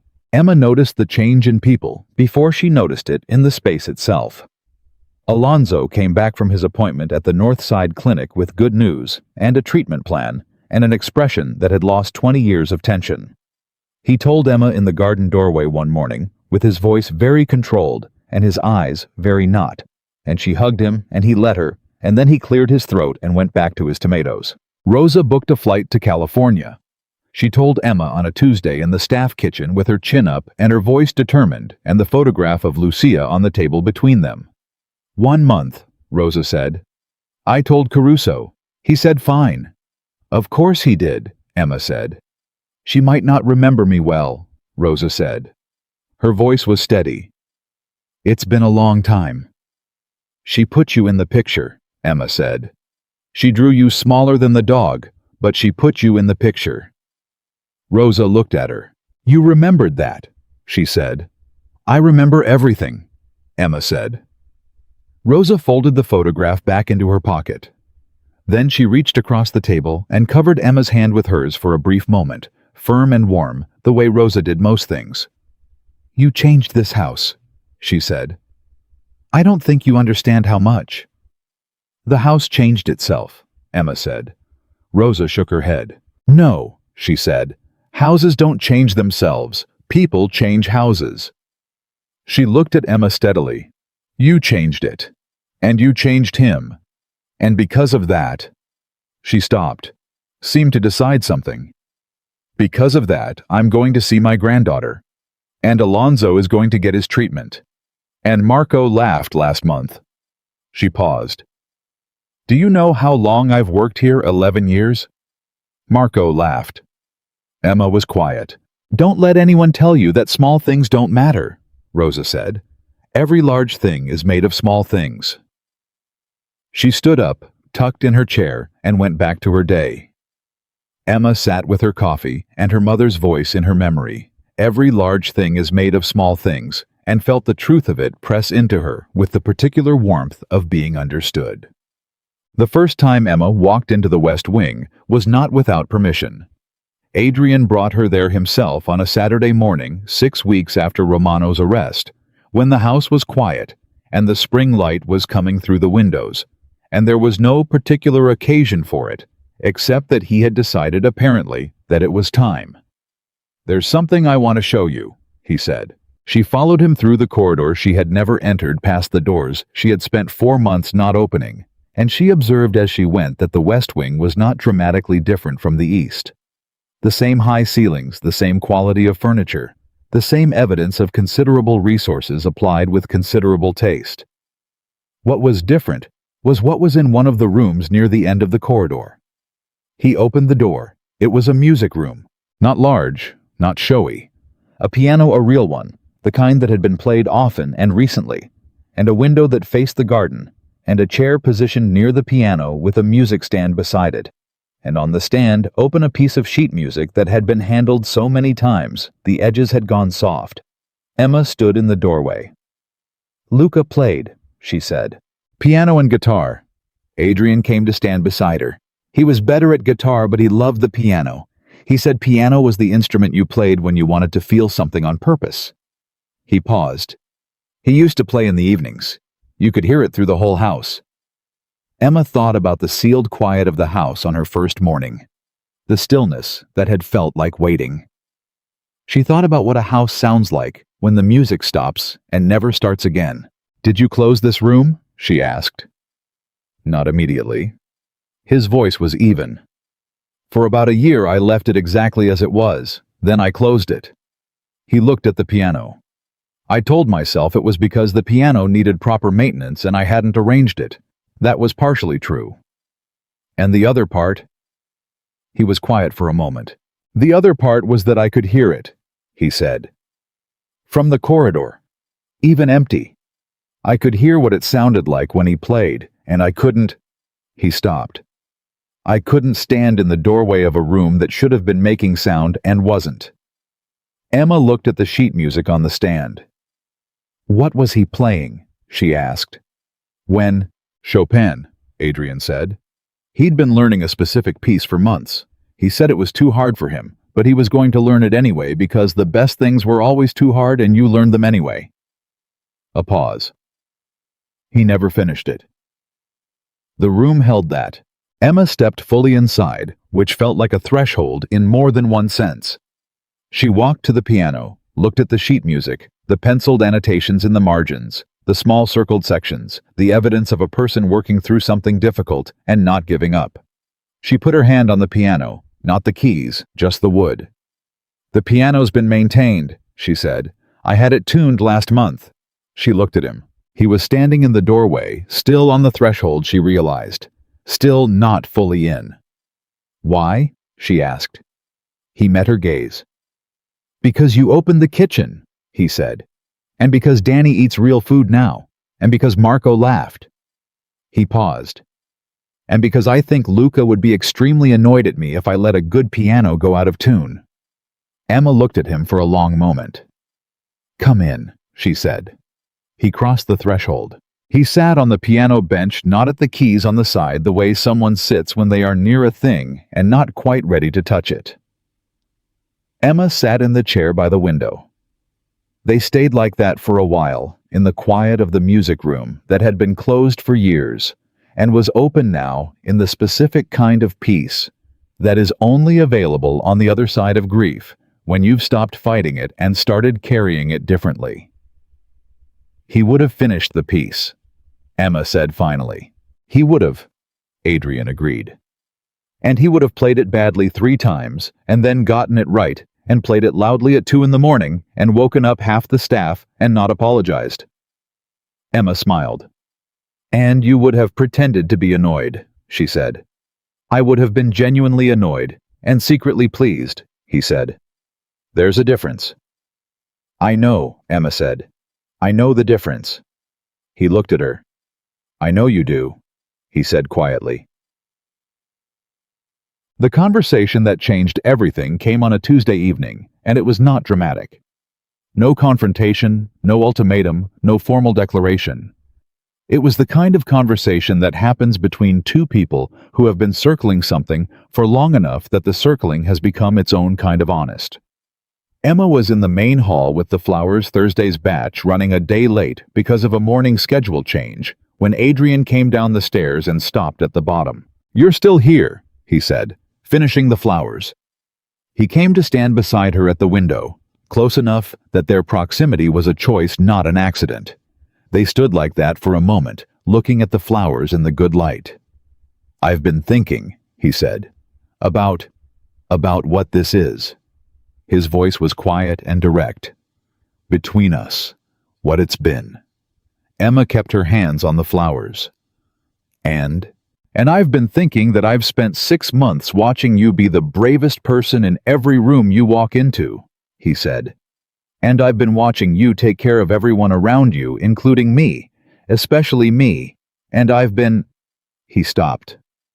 "I've been trying to figure out what I'm supposed to do with the fact that you're the first thing in 6 years that has felt like—" He stopped again. "Like what?" Emma asked. "Like a reason," he said, simply, without drama. "Like a reason to want things to be different." Emma set down the last flower. She turned to look at him. He was looking at her with the expression that was no longer unreadable, that had not been unreadable to her for months now. The open one, The one that had replaced the mask piece by piece every Wednesday at lunch, and every morning in the kitchen, and every evening when he moved the flowers or stayed late in a room where she was working because he had stopped being able to think of reasons not to. "Adrian," she said. "Emma?" Her name in his voice. He had been using it more. She still felt it every time. "I'm not going to pretend that this is simple," she said. "Your life isn't simple. What you do, what you are, none of that is simple, and I don't expect it to be. I know. And I'm not asking you to become someone else." She looked at him steadily. "I have never wanted you to become someone else." "I know that too," he said. "But I need you to understand something." She held his gaze. "I came here to save my mother. That was the whole plan. Earn enough money, keep my head down, do my job." She paused. "And somewhere in the middle of that I ended up—" She looked at the flowers, then back at him. "I ended up here. And here is not what I expected. And I'm not—" She stopped. Found the exact words. "I'm not afraid of here.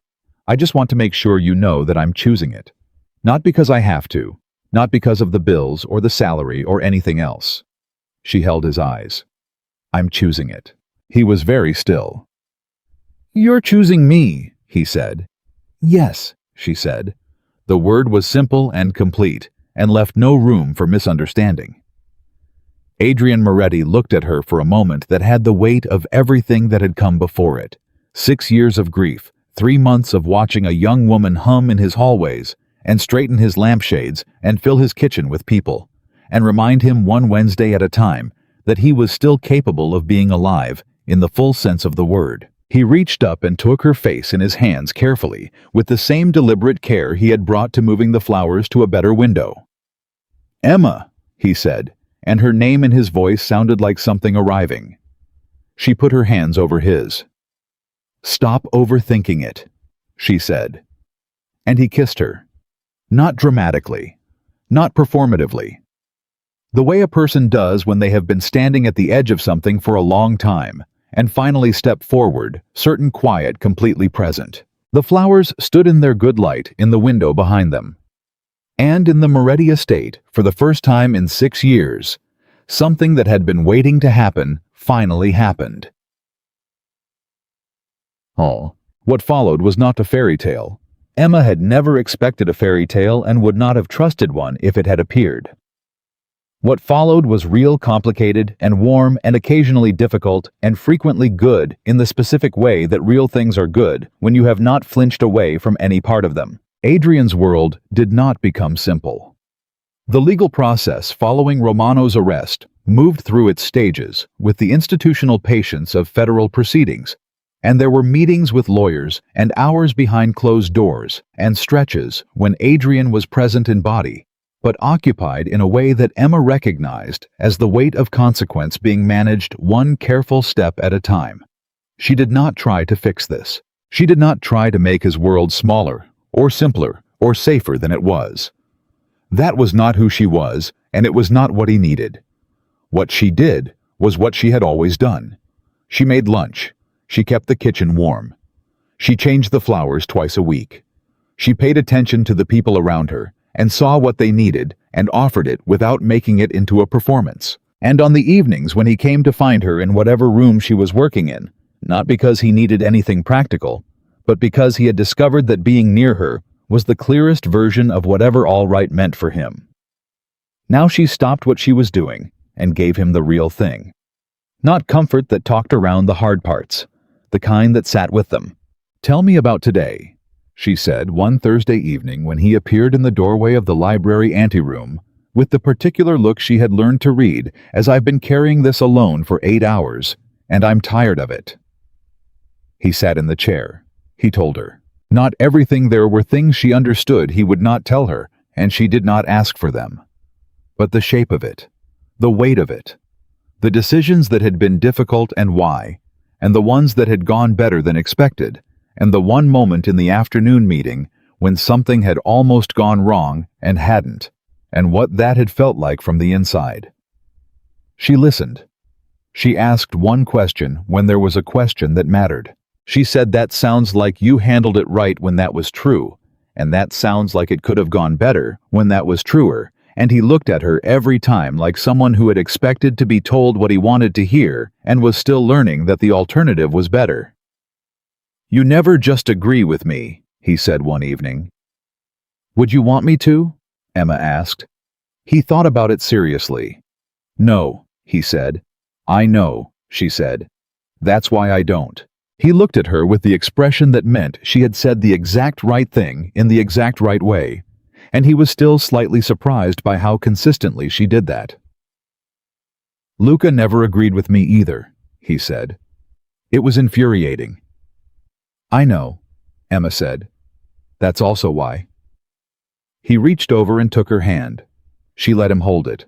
They stayed like that in the library anteroom, with the books around them, and the evening settling, and the house breathing its new breath, the one that had replaced the old sealed stillness, and it was ordinary, and it was enough, and it was in the fullest sense, everything. Margaret Carter's gumbo arrived on a Wednesday 6 weeks after that. Not just the recipe. Margaret herself in Emma's car with a pot that had been cooking since 6 that morning, and a bag with cornbread and a jar of the hot sauce that Emma had been raised on, and that Margaret maintained was the correct quantity of spicy, and Emma maintained was aggressively optimistic. "You didn't have to make the whole pot," Emma said for the third time in the car. "I made 2 pots," her mother said. "One for here and one for me and Frank." Frank. "He called to check on me last week," Margaret said, in the tone of someone providing a completely neutral fact. "His mother's doing better. We talked for an hour." Emma looked at the road. "An hour," she said. "He's a very good listener," Margaret said, "for such a tall person." Emma said nothing. She was smiling.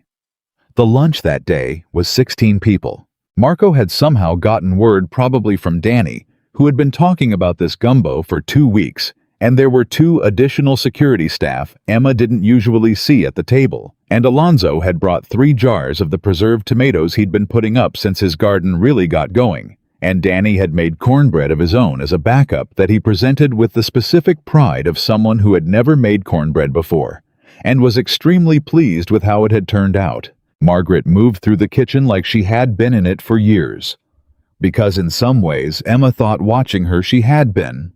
This was the kind of kitchen her mother had always worked in, not the specific one, but the particular atmosphere, the full functional needed kind. Margaret directed traffic with the calm authority of someone who had run her own operation for 30 years, and Rosa called her Mrs. Carter, and Marco called her Ma'am, and Danny called her Margaret, because he had asked, and she had told him to, and Alonzo told her in careful English that the gumbo was the best thing he had eaten in this house, and Margaret told him in the specific tone of someone who was very pleased, but wasn't going to say so, that she was glad he liked it. Adrian sat at his usual spot. He ate 2 full bowls. Emma noted this from the counter and said nothing. Margaret, who noted everything, brought the cornbread to his end of the table herself. "My mother's recipe," she said, setting it down. "It's exceptional," he said. Margaret looked at him with the clear-eyed directness that was her most characteristic quality. "You're good for her," she said, quietly so that only he could hear. "I watched you for a long time before I decided that. I don't say it lightly." He met her gaze. "She's good for me," he said, "in ways I didn't know I still needed." Margaret looked at him for a long moment. Then she nodded once, decisive the way Emma had seen her nod at the end of something important. "Then take care of each other," she said. She went back to the kitchen. Adrian looked at Emma across the room. Emma looked back. He held up the cornbread with an expression that was completely genuine and slightly incredulous. She mouthed 2 pots. He shook his head slowly. He was smiling. The twist that Emma had not seen coming arrived on a Friday afternoon from Patricia Wells, who called Adrian directly and then appeared in the estate within the hour. Emma was in the East Wing when she heard the tone of the meeting room and understood without being told that something significant had happened.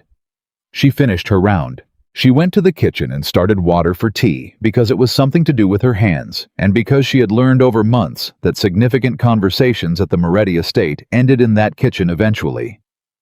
Marco came to find her 20 minutes later. His face was doing the thing again, the recalibration, the small register that meant something unexpected. "Wells had news," he said. Emma looked at him. "Romano," he said, "in exchange for cooperation with the federal case against 2 of his associates, has given the prosecutor a full accounting of every operation he ran in the past 4 years. He paused. "Including a detailed account of what Holt gave him and how he used it." "That helps Adrian," Emma said. "Yes." Marco paused. "There's more." She waited. "Romano's accounting includes a list of every person he attempted to compromise in the past 4 years, Marco said. "Assets he cultivated, leverage he built." He looked at her steadily. "You're on it." Emma was still. "He's formally documented that he targeted you as an approach to this household," Marco said. "The bribery attempt, the use of your mother's medical situation." His voice was careful. "And he documented that you refused, immediately and completely, that you went directly to security and cooperated fully." He paused. "Wells says that document, Romano's own accounting, is the cleanest possible exoneration of your position. It's coming from the man who tried to use you, confirming that you couldn't be used." Emma sat down. Not dramatically, just sat because her legs suggested it. She thought about the envelope on her locker. She thought about the parking lot with her trembling hand, and Danny sitting across from her saying nothing. She thought about the moment she had decided, not the long deliberation, but the actual moment, the instant of clarity in her apartment kitchen at 11 at night, with her mother's concentrator humming down the hall. That there was no version of betraying Adrian Moretti that she could live with. She thought about the fact that the man who had tried to buy that choice had ended up being the one to formally certify it. "He documented my refusal," she said. "In a federal cooperation statement," Marco said. "Yes." Emma sat with that. "Ironic," she said. "Extremely," Marco said. She looked at him. "Is Adrian—" "He wants to talk to you," Marco said. "He's in his office." She went upstairs. Adrian was standing at his window, the standing position, the one she knew meant he was too activated to sit. But when she came in, he turned, and the expression on his face was not the activated tension she expected. It was something else, something that looked more than anything else like relief. "You heard," he said. "Marco told me." He looked at her for a long moment. "I knew from the beginning," he said, "that you hadn't taken the offer, that you'd told the truth. I knew it." He paused. "But having Romano himself document it changes nothing that was already true," Emma said.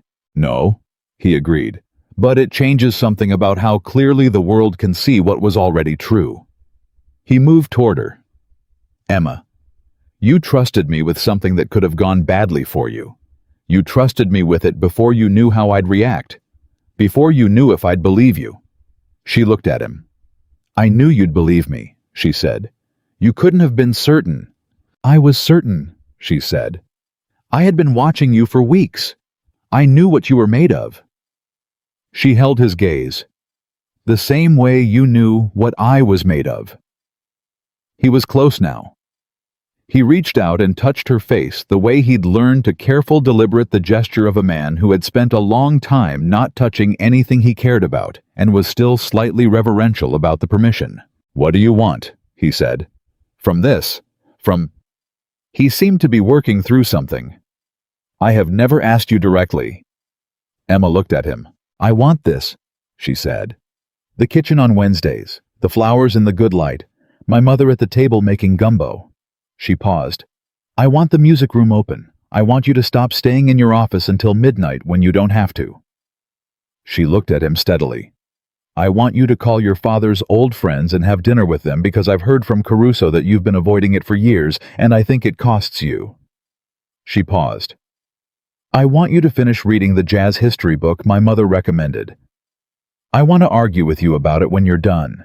He looked at her. That's very specific, he said. I'm a specific person, Emma said. You are, he said. You are the most specific person I have ever met. He said it like it was the highest possible compliment. She thought it might be. And in return, she said, I want you to know that I am not going anywhere. Not because I can't, because I've made a decision. She looked at him clearly. I chose this. I choose it. Whatever that means. Whatever it costs, I'm not someone who makes that kind of choice and then revisits it. Emma. I'm Margaret Carter's daughter, she said. We don't leave things half done. He held her face in his hands, and she put her hands over his, and they stayed like that for a moment. That didn't need to be anything other than what it was. I love you, he said. 3 words. Quiet. Without ceremony. With everything behind them. Emma felt them land. She had not known she was waiting for them until they arrived. I know, she said. And then, I love you too. I love you. He kissed her forehead, then her cheek, then gently with all the care of a man who understood exactly what he was holding her mouth. And outside the window, the city went on being the city, and the house breathed its full warm breath, and in the kitchen, 2 floors below them, the last of the gumbo was being claimed by Danny, who was never going to stop talking about it. Months passed, the way months do when you are living in them, fully, quickly textured, marked by the things that happen and the things that don't. Margaret Carter's lungs improved. Not completely, the disease didn't work that way, but measurably on the charts that the specialist showed Emma at the quarterly appointment, a visible uptick in function that the doctor attributed to the new medication combination, and Emma attributed to that plus her mother sleeping without worry for the first time in 2 years. Margaret did not move into the estate. That idea had come up once, tangentially, in a conversation about logistics. And Margaret had looked at Emma with the expression of a woman who was very fond of the situation her daughter was in, and very committed to her own apartment on the northwest side, with her own kitchen, and her own concentrator, and her own recipe books. I'm nearby, she said. That's enough. And it was. Rosa came back from California with a month's worth of photographs and a drawing that Lucia had made specifically for her, a picture of a woman in a house that was definitely too big, surrounded by an impressive number of what might have been flowers with the artist's name written in careful 5-year-old letters at the bottom. She put it in the recipe book next to the photograph. Alonzo's treatment went well. Well enough that by the late summer, he was back at full hours, and the garden near the east fence was producing so abundantly that Emma had started incorporating the tomatoes into the Wednesday lunch menu, and Alonzo had started leaving extra jars in the staff kitchen, with a handwritten label that said, East Garden Take Some, and the jars were always empty by Thursday. Danny called his father, who he had not spoken to in 3 years. Emma knew this because he told her in the kitchen on a morning when the sun was doing something good through the window and the easy rhythm of the daily prep was going, and he came in looking like a person who had done something difficult and was still standing. I don't know if it'll go anywhere, he said. We didn't end well. You called, Emma said. He picked up, Danny said. He said, he stopped. He said he'd been hoping I would. Emma put down the knife. Danny, I know. His voice was controlled. I know. He cleared his throat. Anyway, He looked at her. I don't know if I would have called if I hadn't. He gestured vaguely around the kitchen. All this. Emma looked at him. All what? She said. He looked back. You know, he said. She did. She let him have the moment without making it larger than he wanted it, because that was what you did when someone was still getting used to the size of something good. You matched your response to theirs, and you let them grow into it at their own pace. Have breakfast, she said. He sat down. He ate. Marco asked her a question one morning in October that she had not expected. He appeared in the kitchen doorway at 7:15 earlier than his usual hour, with the specific bearing of someone who has decided to do something and has come to do it before they talk themselves out of it. Can I ask you something? He said. Emma looked up. Always. He came in, sat down Marco, who she had never seen sit in this kitchen in 8 months, unless there were 12 other people in the room. He put his hands flat on the table. "Why me?" he said. Emma waited. "I mean..." He seemed to be constructing the question more carefully. "Of all the people in this house, you always found me first. When things happened, when you needed to tell someone, you came to me." Emma considered this seriously. "Because you're the one who was always going to do the right thing," she said. "Whatever the right thing was, even if it cost you." Marco looked at her. "How did you know that?" he said. "In the beginning, when you barely knew anyone here." Emma thought about the question honestly. "Because of how you are with the older staff at the end of their shifts," she said. "You walk them to their cars. You've been doing it for years. Nobody asked you to. It's just..." She paused. "It's just who you are when no one is watching." Marco was quiet for a long moment. "Luca noticed that too," he said finally. "He told me once." His voice was steady and careful.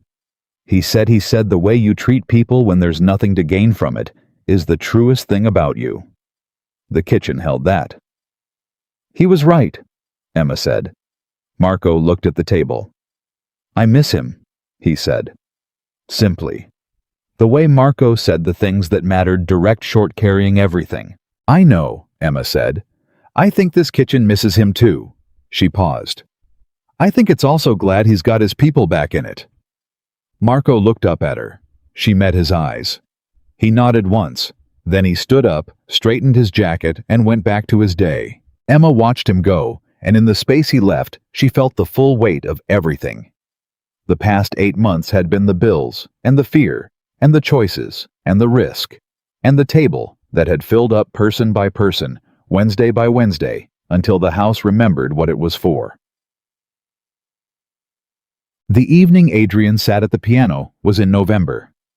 Emma heard it first. She was in the corridor doing the final check of the hallway, and the sound came through the walls of the West Wing with the particular quality of a piano being played by someone who is not technically accomplished, but is completely honest. She stopped walking. She listened. He was playing the Chopin piece, the one with the penciled annotations and the soft edges from being handled so many times. Not well. He had said he didn't play, but slowly, carefully, the way a person goes when they are learning something and know they might make mistakes and have decided to do it anyway. Because the best things were always too hard and you learned them anyway. He hit a wrong note, stopped, started the phrase again. Got it right. Emma stood in the corridor and listened to a man who had been silent for 6 years find his way back into a room that had been closed for grief, playing his brother's unfinished piece with unpracticed hands and complete intention. She did not go in. This was not her moment. It was his and Luca's and whatever conversation was happening between them in the language that only music and loss and time can carry. She stayed in the corridor and listened until the piece reached the place where Luca's annotations stopped the edge of what he'd learned before he ran out of time and the music went quiet. She heard Adrian sit for a moment in the silence. Then she heard him start the phrase again, going past the edge, learning the next part. She walked back to the main hall. She changed the flowers. She put her coat on. She was almost at the front door when she heard his footsteps on the stairs. "Emma!" She turned. He came down the last few steps and stopped in front of her. His eyes were clear. Not sad, not exactly. The particular quality of someone who has just come through something and is standing on the other side of it. "I heard you in the corridor," he said. "I didn't want to interrupt." "You didn't." He looked at her. "I wanted you there." She looked at him. "You're going to finish it," she said. "Yes," he said. "The whole piece. It's going to take time. I'm not..." He paused. "I'm not good at it yet." "You will be," Emma said. "You're someone who decides to do things and does them." "I know someone like that," he said. "She taught me."